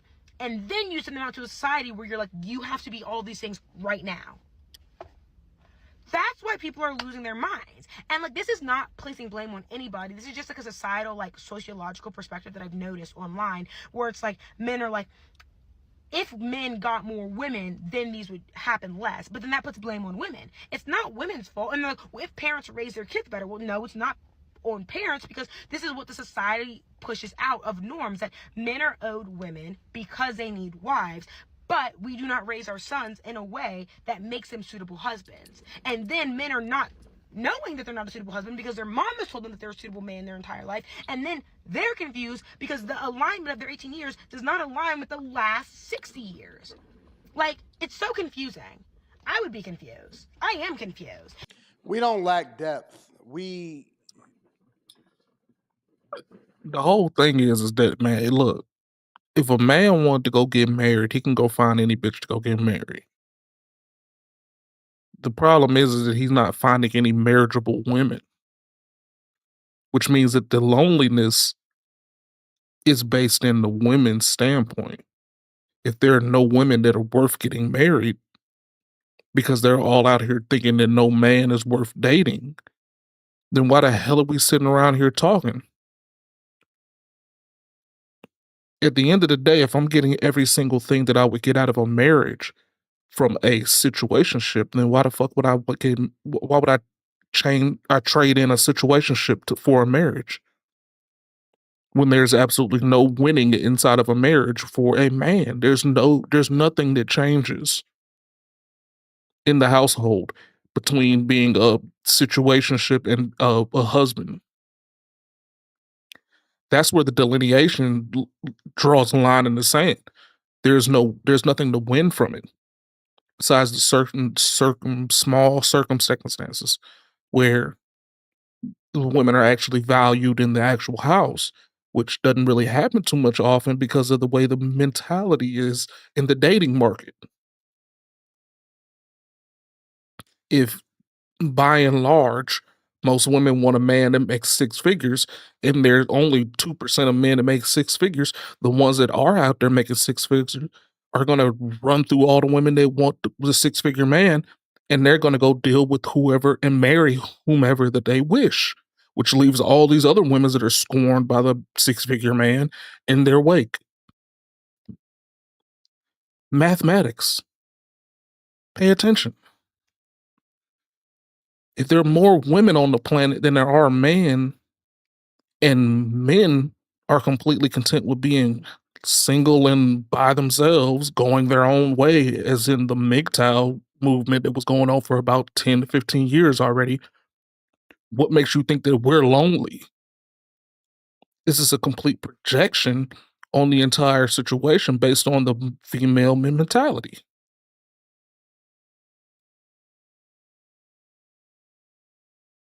Like, what are we talking? Don't spend our time on things that's not meaningful, discussing things that are meaningless. We'd rather spend our time, our intellect, and our emotions focus on our purpose. Sometimes that purpose actually yields resources that allows for us to be able to take care of the people that we love the most. We understand that we have a finite amount of time on this earth, and we don't want to waste it on meaningless Frivolous relationships. shit. So we'd rather spend more of our time doing the thing that we actually love and like to do versus talking about stuff that don't even add any value into our life. But there's much, much more to this. Let me know what y'all think inside of the comments. Make sure y'all tap into the Patreon. Link is in the description. Talk to him, T Tanley, Anton. 40% off your first order, 20% off of life. I I love wish y'all. you could have broke it down a little bit more. I'm gonna holler at you guys later. Peace. Because they lost.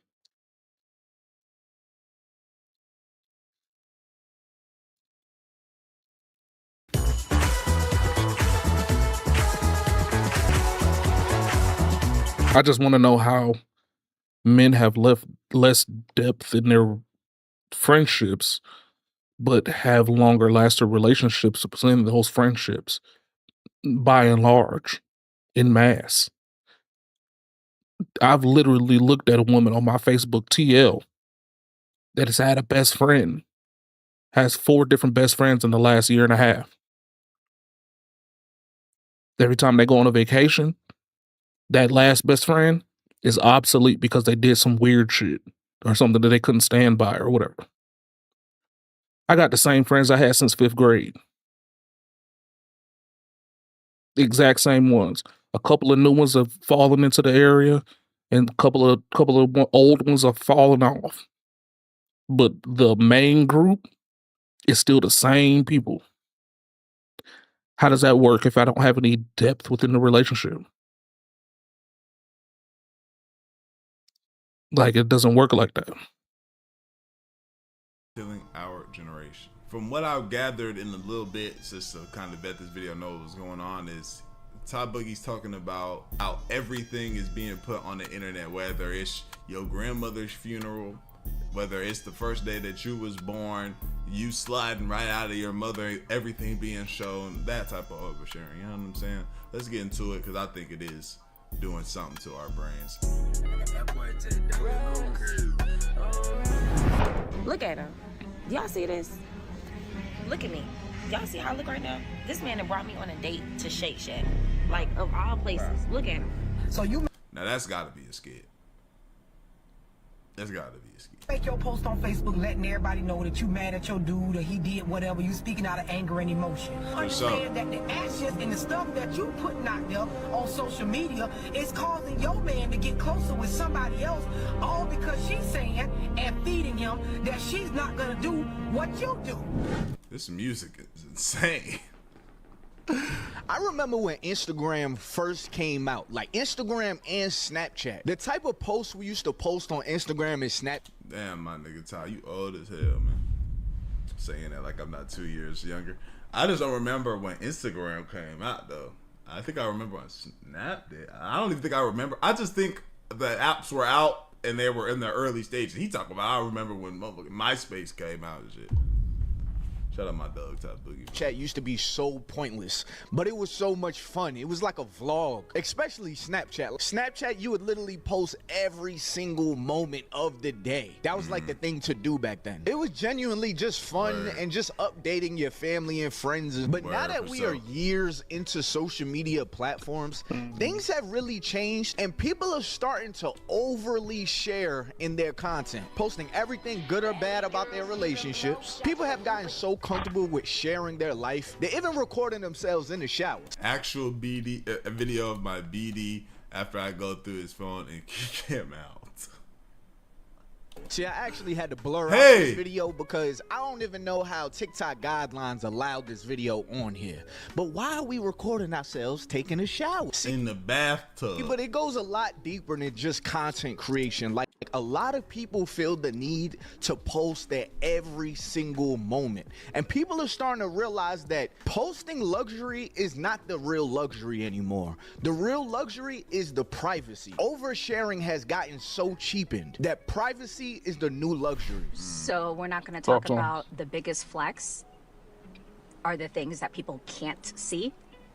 Why does that even matter though? Like the flex being privacy, like yeah, we guys talk about how it's really cool to actually be private. Like, bro, if that's who you are, then that's who you are, bro. If you're a type of person that likes to post a lot and do your thing, that's what you are. You just got to be like mindful of the things that you're posting. Are you posting things that should be private? Like, I rock with the person that knows how to post throughout the day and, you know what I'm saying, shows their life and XYZ, but they just don't post things that are supposed to be private. Me, I'm just a private person. Y'all go on my IG, I'll give y'all a story every now and then. I'll give y'all a photo every now and then. Sometimes I'll go on a little moment where I just feel like being on the internet. So I'll post a bit. But as y'all see, if y'all on my IG, that's rare. But y'all can follow me, though, because when y'all we be chopping it up. Look, even in my own internet life, I've had a little mix of both. Currently, I post on stories all the time. I haven't posted an actual picture on Instagram in probably a year, maybe. Yeah, maybe a year, maybe even more, be honest with you, besides a random reel or something. But, yeah, I mean, it's like, I don't like to give people a big insight on what I'm doing or what I'm not doing because when I did, people didn't care. When I stopped, and then people started popping up and trying to figure out what was going on, it was exciting to actually have people that knew what was going on with me already know what was going on with me.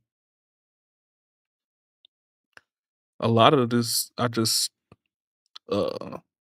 adaptable mindsets that I picked up while watching, the Nipsey Hussle situation when he got killed, or when PNB Rock and Pop Smoke. Too much information sometimes can put you in a vulnerable situation. So I tend to just kind of stay away from anything that might actually put me in a vulnerable situation. Now I'm always geared up for whatever I might need to have going on around me, but at the same time, I would like to have a form of anonymity when it comes to how I'm moving, where I'm moving, and what I'm doing. Unless I'm willing or wanting to share it, and a lot of times I skip my mind. I mean, shit. I'm having a good time. I'm probably not gonna remember that I'm having a good time to come share everybody. It's just how I go. DMs, y'all DM me, man. Talk to me. Send me some videos for real. But that's just what it is. That's what it is, bro. I don't think it's just like the flex of being private and that's really a flex. No, bro. If you're a private person, you're a private person. Like, why everything gotta be a cool now? Like, that's cool. It's just not just a thing. And one of them is privacy. When no one can pinpoint where you're currently at, where you're going, where you've been, they can't pinpoint your lows or your highs. They can't pinpoint where you are financially, physically, spiritually, mentally. When people don't know the bag that you just got, the abundance that you're currently surrounded by, the healthy relationship that you're in, when everything is healthy around you, keep that to yourself. And that is the quick. You know what's also crazy is the fact that this video is even posted. Like people got it. People have to hear this and actually resonate. And they're like, "Damn, nah, I do need to chill out and slow down." Like the fact that this is even a thing that needs to be said. This way to just mental bliss. Biggest flexes you can have is privacy, and this is why privacy is a big ass flex. When folks can't pinpoint when you get in a bag, when folks can't pinpoint that you done lost all this weight, when folks can't pinpoint that you got this new opportunity coming in your life, like that shit like really rots a lot of motherfuckers. Like straight up. Privacy is so important. Don't tell everybody your moves, man. Like keep that to yourself. It's a lot of folks rooting against you. Let me tell you something. You got friends, you got family, you got people that's really close to you rooting against you. They're not on your side. Y'all gotta learn to use privacy as a flex. All right? And the reason why it's a flex is because nobody knows what your next move is. But when you always letting people know what your next move is, they gonna hate on you. You got people that'll pray against your blessings. Like literally pray that you fail. There's like jealousy that sets in on people that folks will literally like plot against you even though you've done nothing to them. Like y'all gotta really take this in. Use privacy. That's very true. That's Don't very tell true. everybody your moves. Don't let everybody know what your moves are. I remember there was a point in time where when I was making music, I actually had people say, "Oh, I'm not gonna go listen to that because of the kind of person that you are on social media." Okay. When I said that I didn't care, then they started posting about, "Oh, this motherfucker don't like the people that listen to this music." Da da da da. Da. Oh, this motherfucker don't care about his fans. Da da da da. Da. Who said any of that? I just said I don't care. If you don't like me, then you probably won't like my music. So if you don't like my music, then I'm cool. Don't listen to it. I'm not gonna force you. In the exact week that I had that situation going on, and I'm posting my music on a regular basis, I went from 10 listeners a month to like 1,500, and the 1,500, like the massive increase, were based on people that were nowhere around my hometown, people that actually knew me on social media. And then from that point on, it was just kind of like, why am I even tell anybody this near me or that I see on a daily basis on social media about anything that I got going on, because they're not patronizing what I'm selling. When there's people out there in Germany, people out there in Stockton, California, people out there in Fort Worth, Texas, that want to listen to my music on a daily basis, the same song over and over and over again. Who cares what people out there in bumfuck Marietta think? If they're not rocking with me, who cares? Same thing with the streaming stuff. I got people listen Washington State, Boston, Texas, South Cali. You know how many people I got listening to me in Atlanta? Not that many. So you think I'm gonna sit back and continuously cater to the people that's around me when I have people that's willing to flex for me that are not here in the same city, same state? Why? Keep that shit to myself. And then once the train starts rolling, once the ball starts moving, I'll add these people in from around the city. Because why not? At that point, then they're accessible. But before then, why would I care?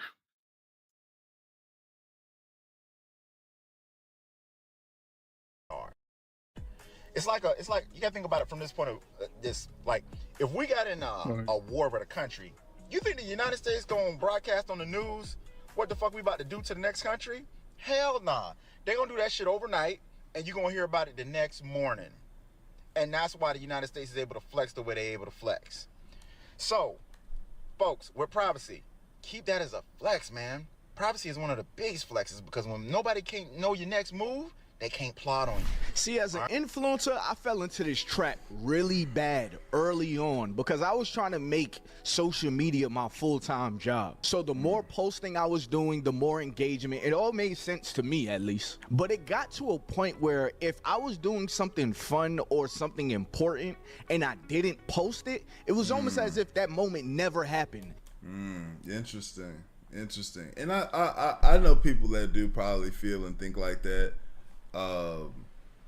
And especially if you can get a little murky when you're doing something like social media and, you know, you're trying to get your content and be paid for content and do certain things. So it makes sense to do that. But I've always operated in a space of like, you know,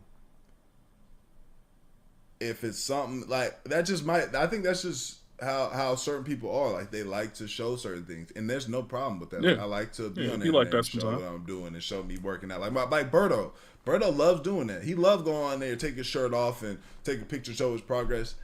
There's nothing wrong with that, but that's just not me. You feel me? And I think you should just move and operate in the way that you move while do whatever one works for not you. getting beside yourself. You feel me? Not getting beside yourself. Like he's saying, Ty's saying he started losing, saying things that it might as well not even happen, or it didn't even happen if it didn't get posted. You feel me? And I feel like as a content creator, sometimes I struggle with certain things. Like my girl, like, well, why didn't you post that, or why didn't you record something or post that? You know, let people know you moving around and doing stuff. Like, people rock with you. They want to see certain things, see you moving. And although I feel like that's true, sometimes I just don't feel like doing that. I just don't even want to do it. I feel like I could see how that could be a bad thing or a good thing for a content creator. But it's just, I'm just moving how I operate and how I move. Right. I don't think it should be And I any mean, deeper than that. It was like I had to. At the end of the day, I mean, as a content creator, man, do what works best for you. I mean, more than likely, if I ever have a situation where I'm in I did this when I was doing music too, man. If you got a girlfriend, keep it to yourself. You got a family, keep it to yourself. Because we'll end up rolling into situations where you end up sitting online, like how Cardi B and Nicki are doing, where they don't even really know each other, and they over here talking about each other's family. Like, boldface talking about, I'm about to beat up your child and shit. You know what I'm saying? We don't need that kind of stuff all the time. Some people don't have the mental fortitude to sit here and listen to that and not take it past words. I'm probably one of those people. That's why I don't deal with a lot of that stuff. But like, there's a lot of people out there that's gonna go out there and do some extra ass shit just for the sake of clicks. And you know, everybody ain't down like that. Everybody ain't feeling that shit like that. You might rub the wrong person the wrong way, and then they right there at your front door because they seen your neighborhood before and they know exactly where you at because you've been walking around like this, showing your walks, showing what street you passing by in walking distance, and they just see your ass, follow your ass. You know what I'm saying? Next thing you know, they're in your crib, sitting in your bed, counting the money in your safe. You know what I'm saying? I see it on both ends. Just everybody just need to be safe. To be sharing that moment with my social media followers in order for me to really enjoy myself. And then the people that would have like 1 or 2 posts on their page and then only post a story when it's somebody's birthday, hence my wife, I always looked at those people like, I don't really understand. It wasn't until I took a long break from social media that I realized that it's so much freedom in your privacy. We don't realize when we're constantly trying to post our lives, we don't do certain things or enjoy certain things if it's not post worthy. That's part of the reason why I feel like a lot of ladies don't like the whole Cheesecake Factory date, because it's not something you can actually post and it looks all luxurious. Right. But if you're honest with yourself, you actually get more for your money at a Cheesecake Factory or Applebee's than you do at these luxury places. But because that doesn't fit the aesthetic of what they want to portray themselves as on Instagram, they're completely against it. Because at the end of the day, people that post that much, they're really looking for validation from other people so they know what they're doing is acceptable. Look at him. Y'all see this? Look at me. Y'all see how I look right now? This man that brought me on a date to Shake Shack. Like, of all places. Look at him. She said, you see how I look? Chains and stuff like that on your neck. Just like that girl, but She might have been wrong. Shake Shack is nothing wrong. Then you order the chicken sandwich and stuff, like it's nothing wrong with Shake Shack. Shake Shack is a good spot. You tripping. You really? So you could have took me nowhere else better than Shake Shack. And Shake Shack is a good spot to go to. I mean, this what you got me. Any That's it. female would have loved to go to Shake Shack. You got me 2 sandwiches and a drink. I feel like if a real situation like this would happen, I think a normal human would probably be like so shocked, like, whoa, are you dead serious? You just imagine you took a girl out somewhere and like you not realizing that she not rocking with the thing yet, and you about to dig in, you like, oh yeah, I'm hungry as hell. And then she pick her phone out and she's like, look what this nigga brought me. Look where he brought me. This thing just brought me to Shake Shack. Look at, you would be like, you would probably laugh thinking it was a joke at first, and then start, and she like, no, I'm serious. You'd be so baffled that you probably would really, personally, I think I'd be like, are you for real? Dead serious. I'm like, shit, all right, but let me go grab us some boxes real quick. I grab the box, I'll be like, so you don't want your joint? Because I'm going to just box it up, take it home. You know what I'm saying? Eat that at the crib. Like, I'm going to just move on. It's a chicken sandwich, too. This can't be a real interaction. So what? And it cost me $50 for just this. This cost you $50. $50. It cost me $50. Let me see the receipt. You ain't got to see the receipt. That's how much it costs. You act like you ungrateful. That's why I don't like going on dates and stuff like that. I mean, you be going out spending hundreds of thousands at the club and stuff like that. I don't see why I gotta come to Shake Shack. But the thing about it is this is lunch. You feel me? You said, let's go out for lunch. Surprise me. And I took you to Shake Shack. And this is how you act? And that's the best surprise you could have got. Go ahead, start recording. I'm already in there. There's actually no way. There's no way this is. Yeah, show him. There's no way. Show him. You feel me? Show him. But you want to order, like, you still order like you want to eat. You still about to eat. I ain't say the food was nasty. I just said I wanted something else. So when you cut the phone off, now what? We sit here, we consume the food, or we just leave? Like this, once you do this, it's like, oh, why are we doing this? Where do you want to go? Where do you want to go? I mean, shoot, I mean, right here in the South Side. I mean, all these fancy restaurants over here. We couldn't have got something that at least gave me some silverware. We could have went that for dinner. Okay, but check this out. Check this out though. Hold on. I'm about to prove a point though. Pick up your fork. Let me see your fork. That's how Shake Shack do it. That's a fork. This is how Shake Shack do it. Okay. This is how Shake Shack. This is finger food. Okay. Like, you don't even need a fork. This is bougie. Like, look, that's bougie. Like, I really believe that people would be so much more humble if they didn't feel the need to overshare their life. Because if you was somebody that was really just focused on just being present with somebody, you wouldn't be so worried about the aesthetics. But everybody is so worried about the aesthetics because everybody wants to overly share. The crazy thing about it is a lot of the people that want to show this luxury lifestyle, they're not really even living like that in real life. Listen, y'all, do not be that person that you're trying to show a luxury lifestyle. You need to have real money in real life. Actually have multiple streams of income. Yo, if anybody's looking for a side hustle, just fake rich. And it really irks me just because it just creates this idea, especially here on social media, that you're supposed to have and supposed to be at a certain point, even when those people that are pretending aren't even at that point. For example, this is stemming from, I just got this car and it's a Mazda and I'm so... You know what's crazy too? And how cat people be on the internet?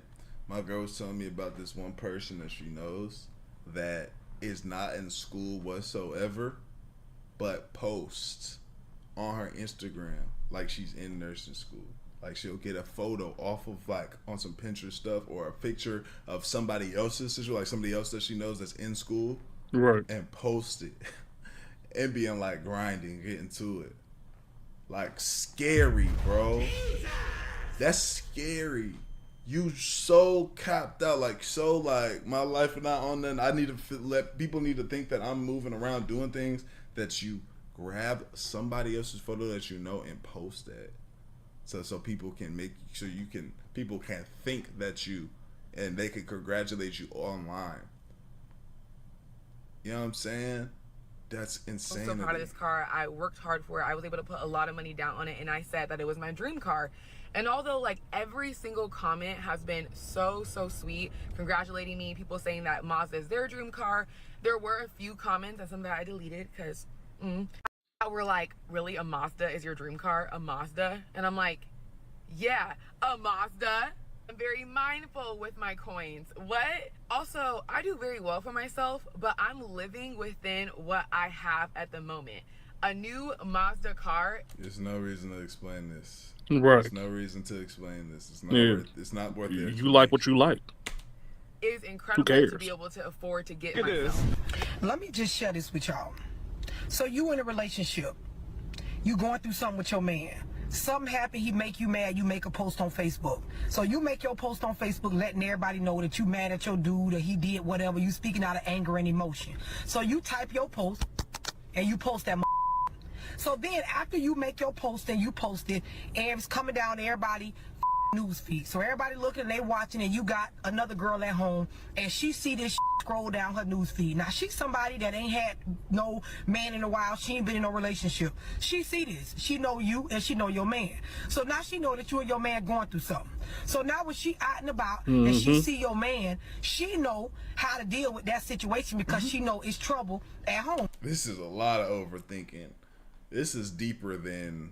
She just went over the top. She ODing right now. Yo, that's deeper than deep to think all of that. Right? Even though I'm sure that could be some of the situations that is very like you could tell this is of somebody's mother that overthinks very heavily. The idea should just be like, stop putting your relationship business out there because nobody needs to know what the hell y'all got going on. Right? So she can either bring it up. She can say, well, I see what you and your girl going through. You know, I ain't even that type of female. I wouldn't even be all on Facebook posting about, you know, our business. I just think that's so tacky, blah, blah, blah, blah, blah, blah, blah. They exchange numbers.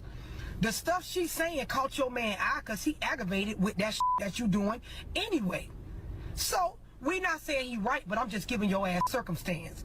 So they exchange numbers. Now they talking. Now, what is this you coming up with, man? You don't know this going on. So yet again, you and your man go through some more stuff later on, and like you do, because this is a part of your character, you get back on social media, you type up another post about how you and your man going through something. The more y'all go through stuff and the more you post, the more this other girl know to be there for him, to be that one that don't do that that you do. So you don't understand that the actions and the stuff that you putting out there on social media is causing your man to get closer with somebody else, all because she's saying and feeding him that she's not gonna do what you do. And in his mind, he just trying to find a breath of fresh air from the bullshit he going through with you. Now, mind you, he might really love you. He might not. I'm sorry. This lady's coming up with this hypothetical that's just so like... really affect some big decisions in your life. So many people are so focused on what the posts will look like rather than what the quality will be like. Like, people will settle for a partner that looks great in a selfie but has zero respect for them just to impress some people that have monitoring spirits, and you don't even talk to these people. But scratch all that, I had to really stop oversharing when I realized how dangerous oversharing actually is. Like, while you may think that people are watching... Yeah, this is crazy. And you know where I'm at. I'm like, oh yeah, guys, I live in Houston, and then I post on here $30,000. Y'all gonna be like, depending on, especially how I'm living. Let me be one of the people that talk crazy. This is something I never got. I don't even like opening my wallet and having cash with people around me. I'm being up like this. I don't even like having cash out and at the restaurant. And admiring your accomplishments that you have. Some folks is really pocket watching. Like, they it's really a digital world, man. How much that trip actually cost. How much those sneakers that you wearing actually cost. How much your jewelry. Oh yeah, I'm gonna drop my fit though. You just gonna have to do the math on it. I drop my fit. Like, if I got some expensive junk on, you just gonna have to see, yo, he's doing well for himself. That's just what you gonna have possibly to cost. Just so they can either ask you for some money or set you up and rob you. I gotta be honest, not feeling the need to post all the time. That's one thing though. Hey, that is one thing. I gotta be honest. When you when you letting your people know, like, oh yeah, I'm doing well, like how much money you making and what you doing, they gonna hit you for that chicken, bro. They are gonna hit you for that chicken. My partner just hit me for that chicken recently. I'm putting your business out there, bro. I'm not gonna air everything out. Like, y'all don't know who this is at all or nothing. Y'all will never know. But one of my old partners just hit me, and it came the date. We 2 days past the date said where he was gonna give me that chicken back. But I'm gonna let it rock. I'm just gonna let it rock and see if he see how long he go without. You know what I'm saying? Because I hit him and asked him, hey, you know, when you think, you feel me? Time came. What up, life? Gonna let it rock. But that's just never post money. Like, because even when it happened, it was an emergency. He hit me. He was trying to find all his options. You ain't never lied. He said, I wasn't thinking about all that. People gonna act stupid either way it goes, man. I thought about last moment. You feel me? My dog that get money. and it was me. So now, you know, that is one thing. You start letting people know how much chicken you getting, yeah, they gonna start asking, "Hey, bro, if something happen come up, now you part of the options." If something come up, The best way to keep some money in your pocket is act like you broke. It makes you feel like you're living less for an. I know a dude, one of my homeboys, man, he's been retired for the last 4 or 5 years. He's 37, 38. He been retired for about 5 years. Ain't nobody know what he had going on besides the fact that he's riding around in convertibles and had 2 or 3 motorcycles until he said, "Man, you know, I've been retired, bro. I've been working on this damn AI system to sell to Silicon Valley. I ain't been paying attention to nothing, man. What's going on? What animes are out there now?" He had to come holler at me about some stuff that was going on in the streets. Like, what are people doing out here? I don't understand. What's going on? Like, be like him. Make all the bread in the world and don't let nobody know nothing. You didn't disappear off the face of the earth, but you just don't. People just don't know because they ain't looking. You ain't posting it. You ain't showing it. You just doing. And more for yourself. Less for people that you don't know and more for the present moment. Like me personally, I delete Instagram all the time until I feel the need to post something. And usually after I post it, I just delete the app again. Because I don't want to fall into that loop of trying to get validation from other people on whatever moment that I was possibly happy about. The real luxury is privacy. Make your money, take your L's, all in silent. Therefore, nobody asks you for money or trying to rob. Enjoy your vacation or enjoy your night out. Like, it's so many times that I see people going out and they got so many posts throughout the night. It's like, how did you enjoy yourself when you was posting all night?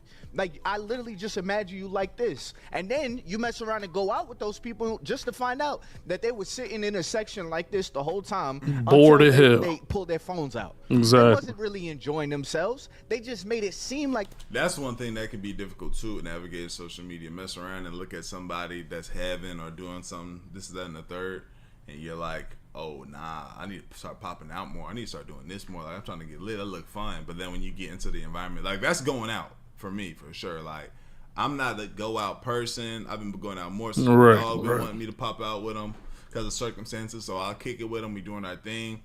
But every single time, especially because I'm not a single male, like, he go shoot off, talk to a girl, I'm posted. Yeah, I'm chilling. I'm just, it's loud. It's busy in here. I'm hot. I'm uncomfortable. I'm ready to get in my bed. I'm ready to get on Ghost of Yoti.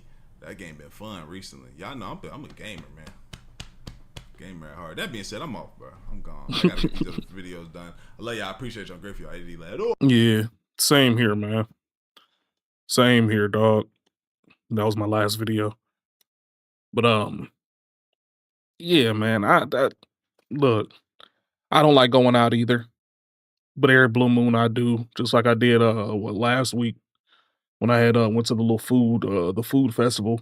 I didn't post anything about it besides when I was out there. You know what I'm saying? I was expecting to actually go out with a group of people and everybody kind of welched out at the last second. But it's like, I'm not finna tell folks what I'm doing. Because in the random event that I do have a hater out there watching my moves, I'm not finna get...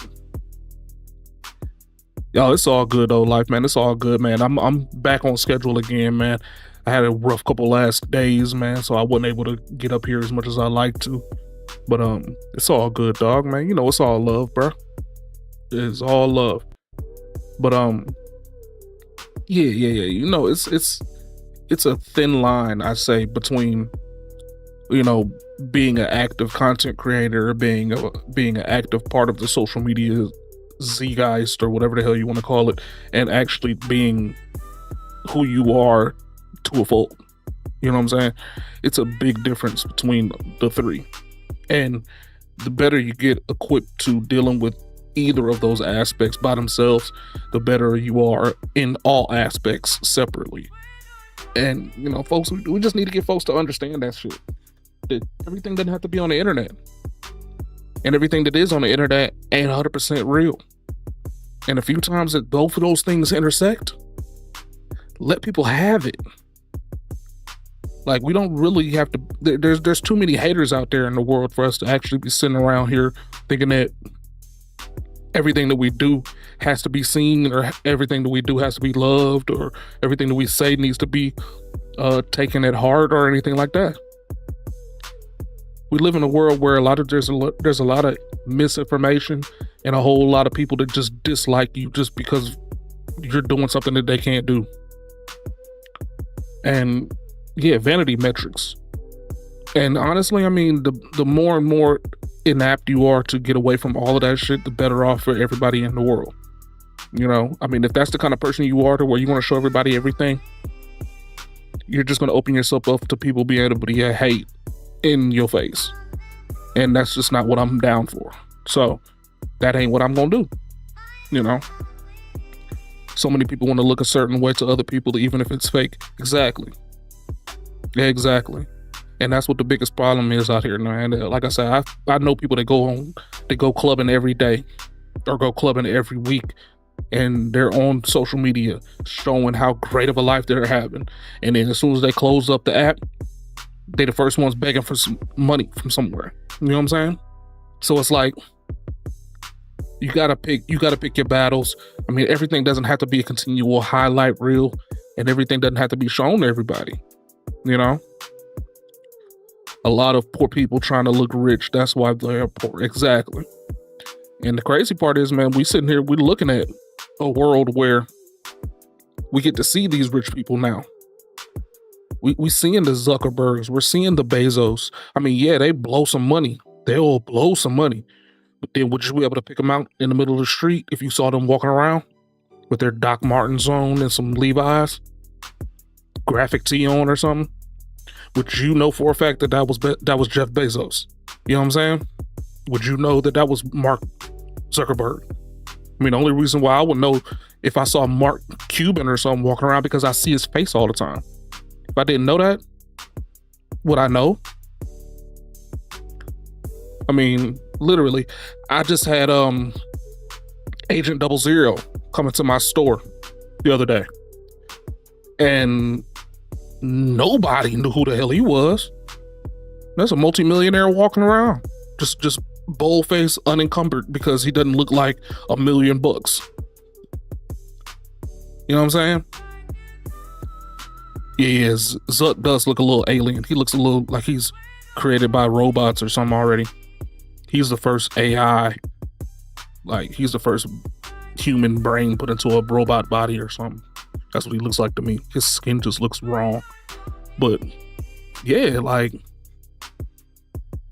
most of these people, if you didn't know them, you wouldn't know them. Like the CEO of Google, you wouldn't know who that was if you saw them, but I'm pretty sure they're getting paid an exorbitant amount of money just to be around. You know what I'm saying? So it's like, what are we really holding to a pedestal? The ability to be seen or the ability to do?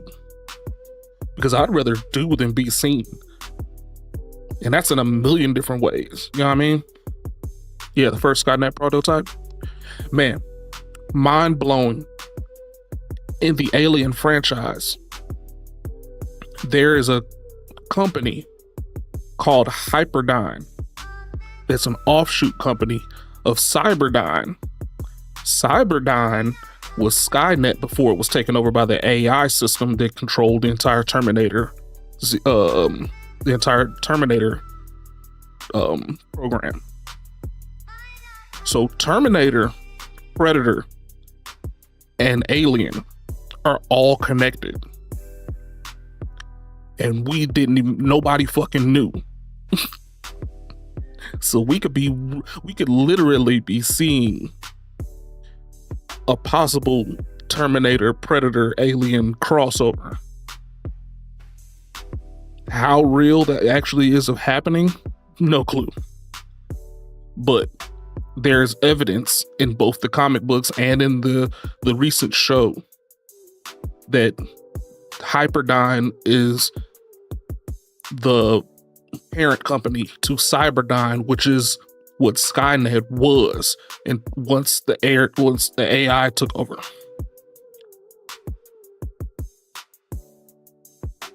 I think that's dope as fuck.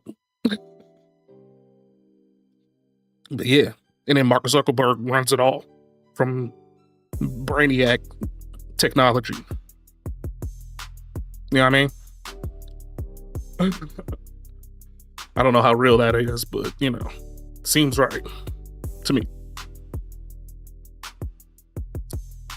But oh yeah, he has Brainiac, like from DC Comics.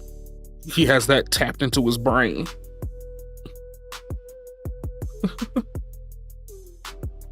he's completely tapped into the Matrix. Didn't have to be smart to do that. They just kind of plug in at the end of the night and they just shoot the shit into your head and you're just doing shit. Exactly. Yeah, some random alien out there taking over your shit. That's what I need to make a video on. Tomorrow's video, I'm gonna find as much as I can about that that 3I meteor that apparently has life on it that came from like 4 solar systems over. We detected it like earlier last year, but now we're getting to a point where we're like within 60 days of this being in our orbit. I'm gonna do some research on that today, and we're gonna be able to try to have a video about that tomorrow, because I think that shit is fascinating as fuck. It's kind of scary because we have had an uptick in UFO and alien activity. I mean, they're smart in some aspects to be able to get rich, but in the aspects of actual being smart and engineers and getting shit and making shit, probably not. 95% of them are dumb as fuck. Yeah. I can agree on that one. I can agree on that.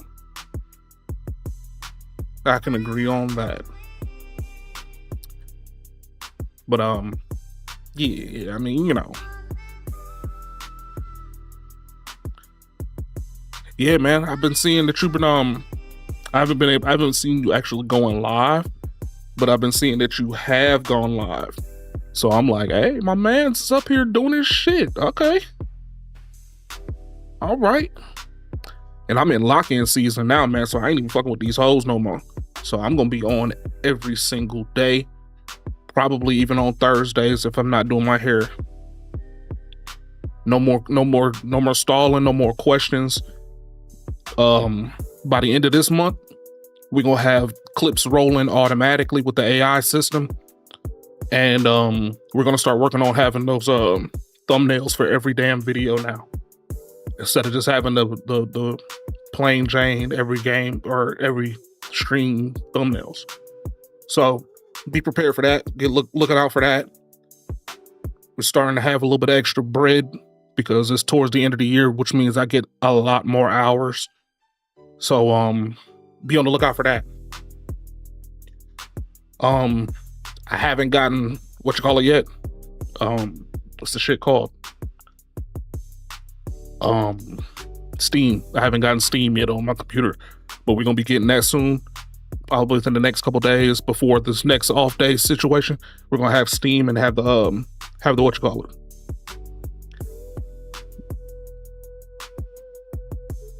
You need emotes.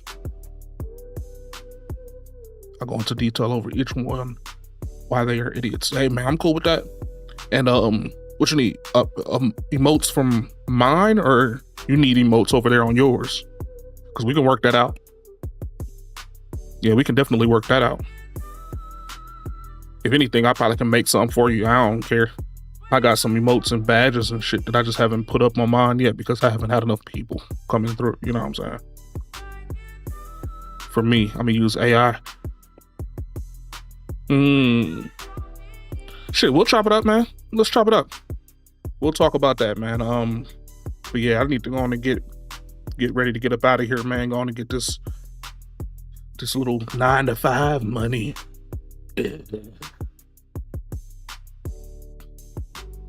Yeah. Well, you know, most of the time this stuff is based on your marketing or whatever you're trying to do. Hey, all right, man. Have a good one out there, life, man. Be good, be easy. Everybody else, man, be blessed, be safe, man. Praise to the Most High. You already know what it is, man. If you make some money when I'm not around, please bring the receipt so I know you're ballin'. Black Olive, man.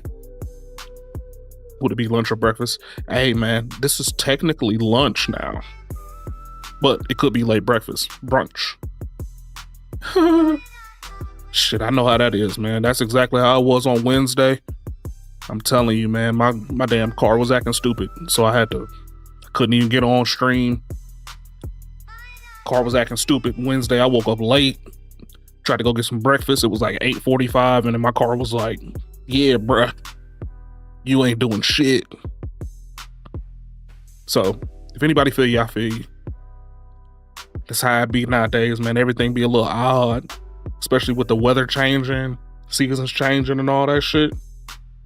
Everything's a little topsy-turvy still right now, so everything got a little bit of, turbulence. But we gonna get the plane straight, man. It's gonna be all right. We're gonna figure this shit out. But anyways, man, y'all be easy, man. Be good. Be safe. We'll be back tomorrow. And if I'm not back tomorrow, man, we still got 1,000,001 videos that you can go watch over there on the other side over there, YouTube. We got all the VODs still posted. Love it, man. Halloween gonna be turned up. I'm actually supposed to be going to a haunted house next week or week after next. Halloween, I'm gonna go to the Dream Hack. So we're gonna try to do a live stream. So yeah. Y'all stay tuned to all of that. Please don't be looking for me because you're probably not gonna find me. Right. Hey, man. I ain't never been to a haunted house before, so, hey, man, I'm probably gonna act a fool. I ain't gonna lie to you. But yeah, we gonna put that shit out there, man. We're gonna try to see if I can live stream everything that's going on this holiday season. Because, fuck it, why not? But yeah, man. Hit me on Discord. We're gonna try to work that the logo thing out, or the emotes out. Because yeah, that's major. That's major.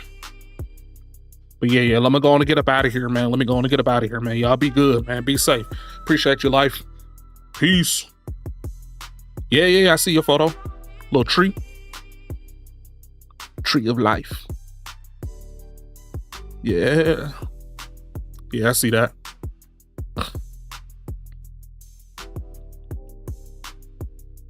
There you go. It's a full circle. A tree that turned into a book that's turning into a tree again. Beautiful shit, man. Yeah, we gonna work something out for those emotes, man. And membership badges are coming soon. Yeah, we working on a lot of stuff, man. I got a little plan ducked off in the corner over there. We gonna figure that shit out. I know, right? Yeah, I'm about to piss on myself a little slick because I got to pee.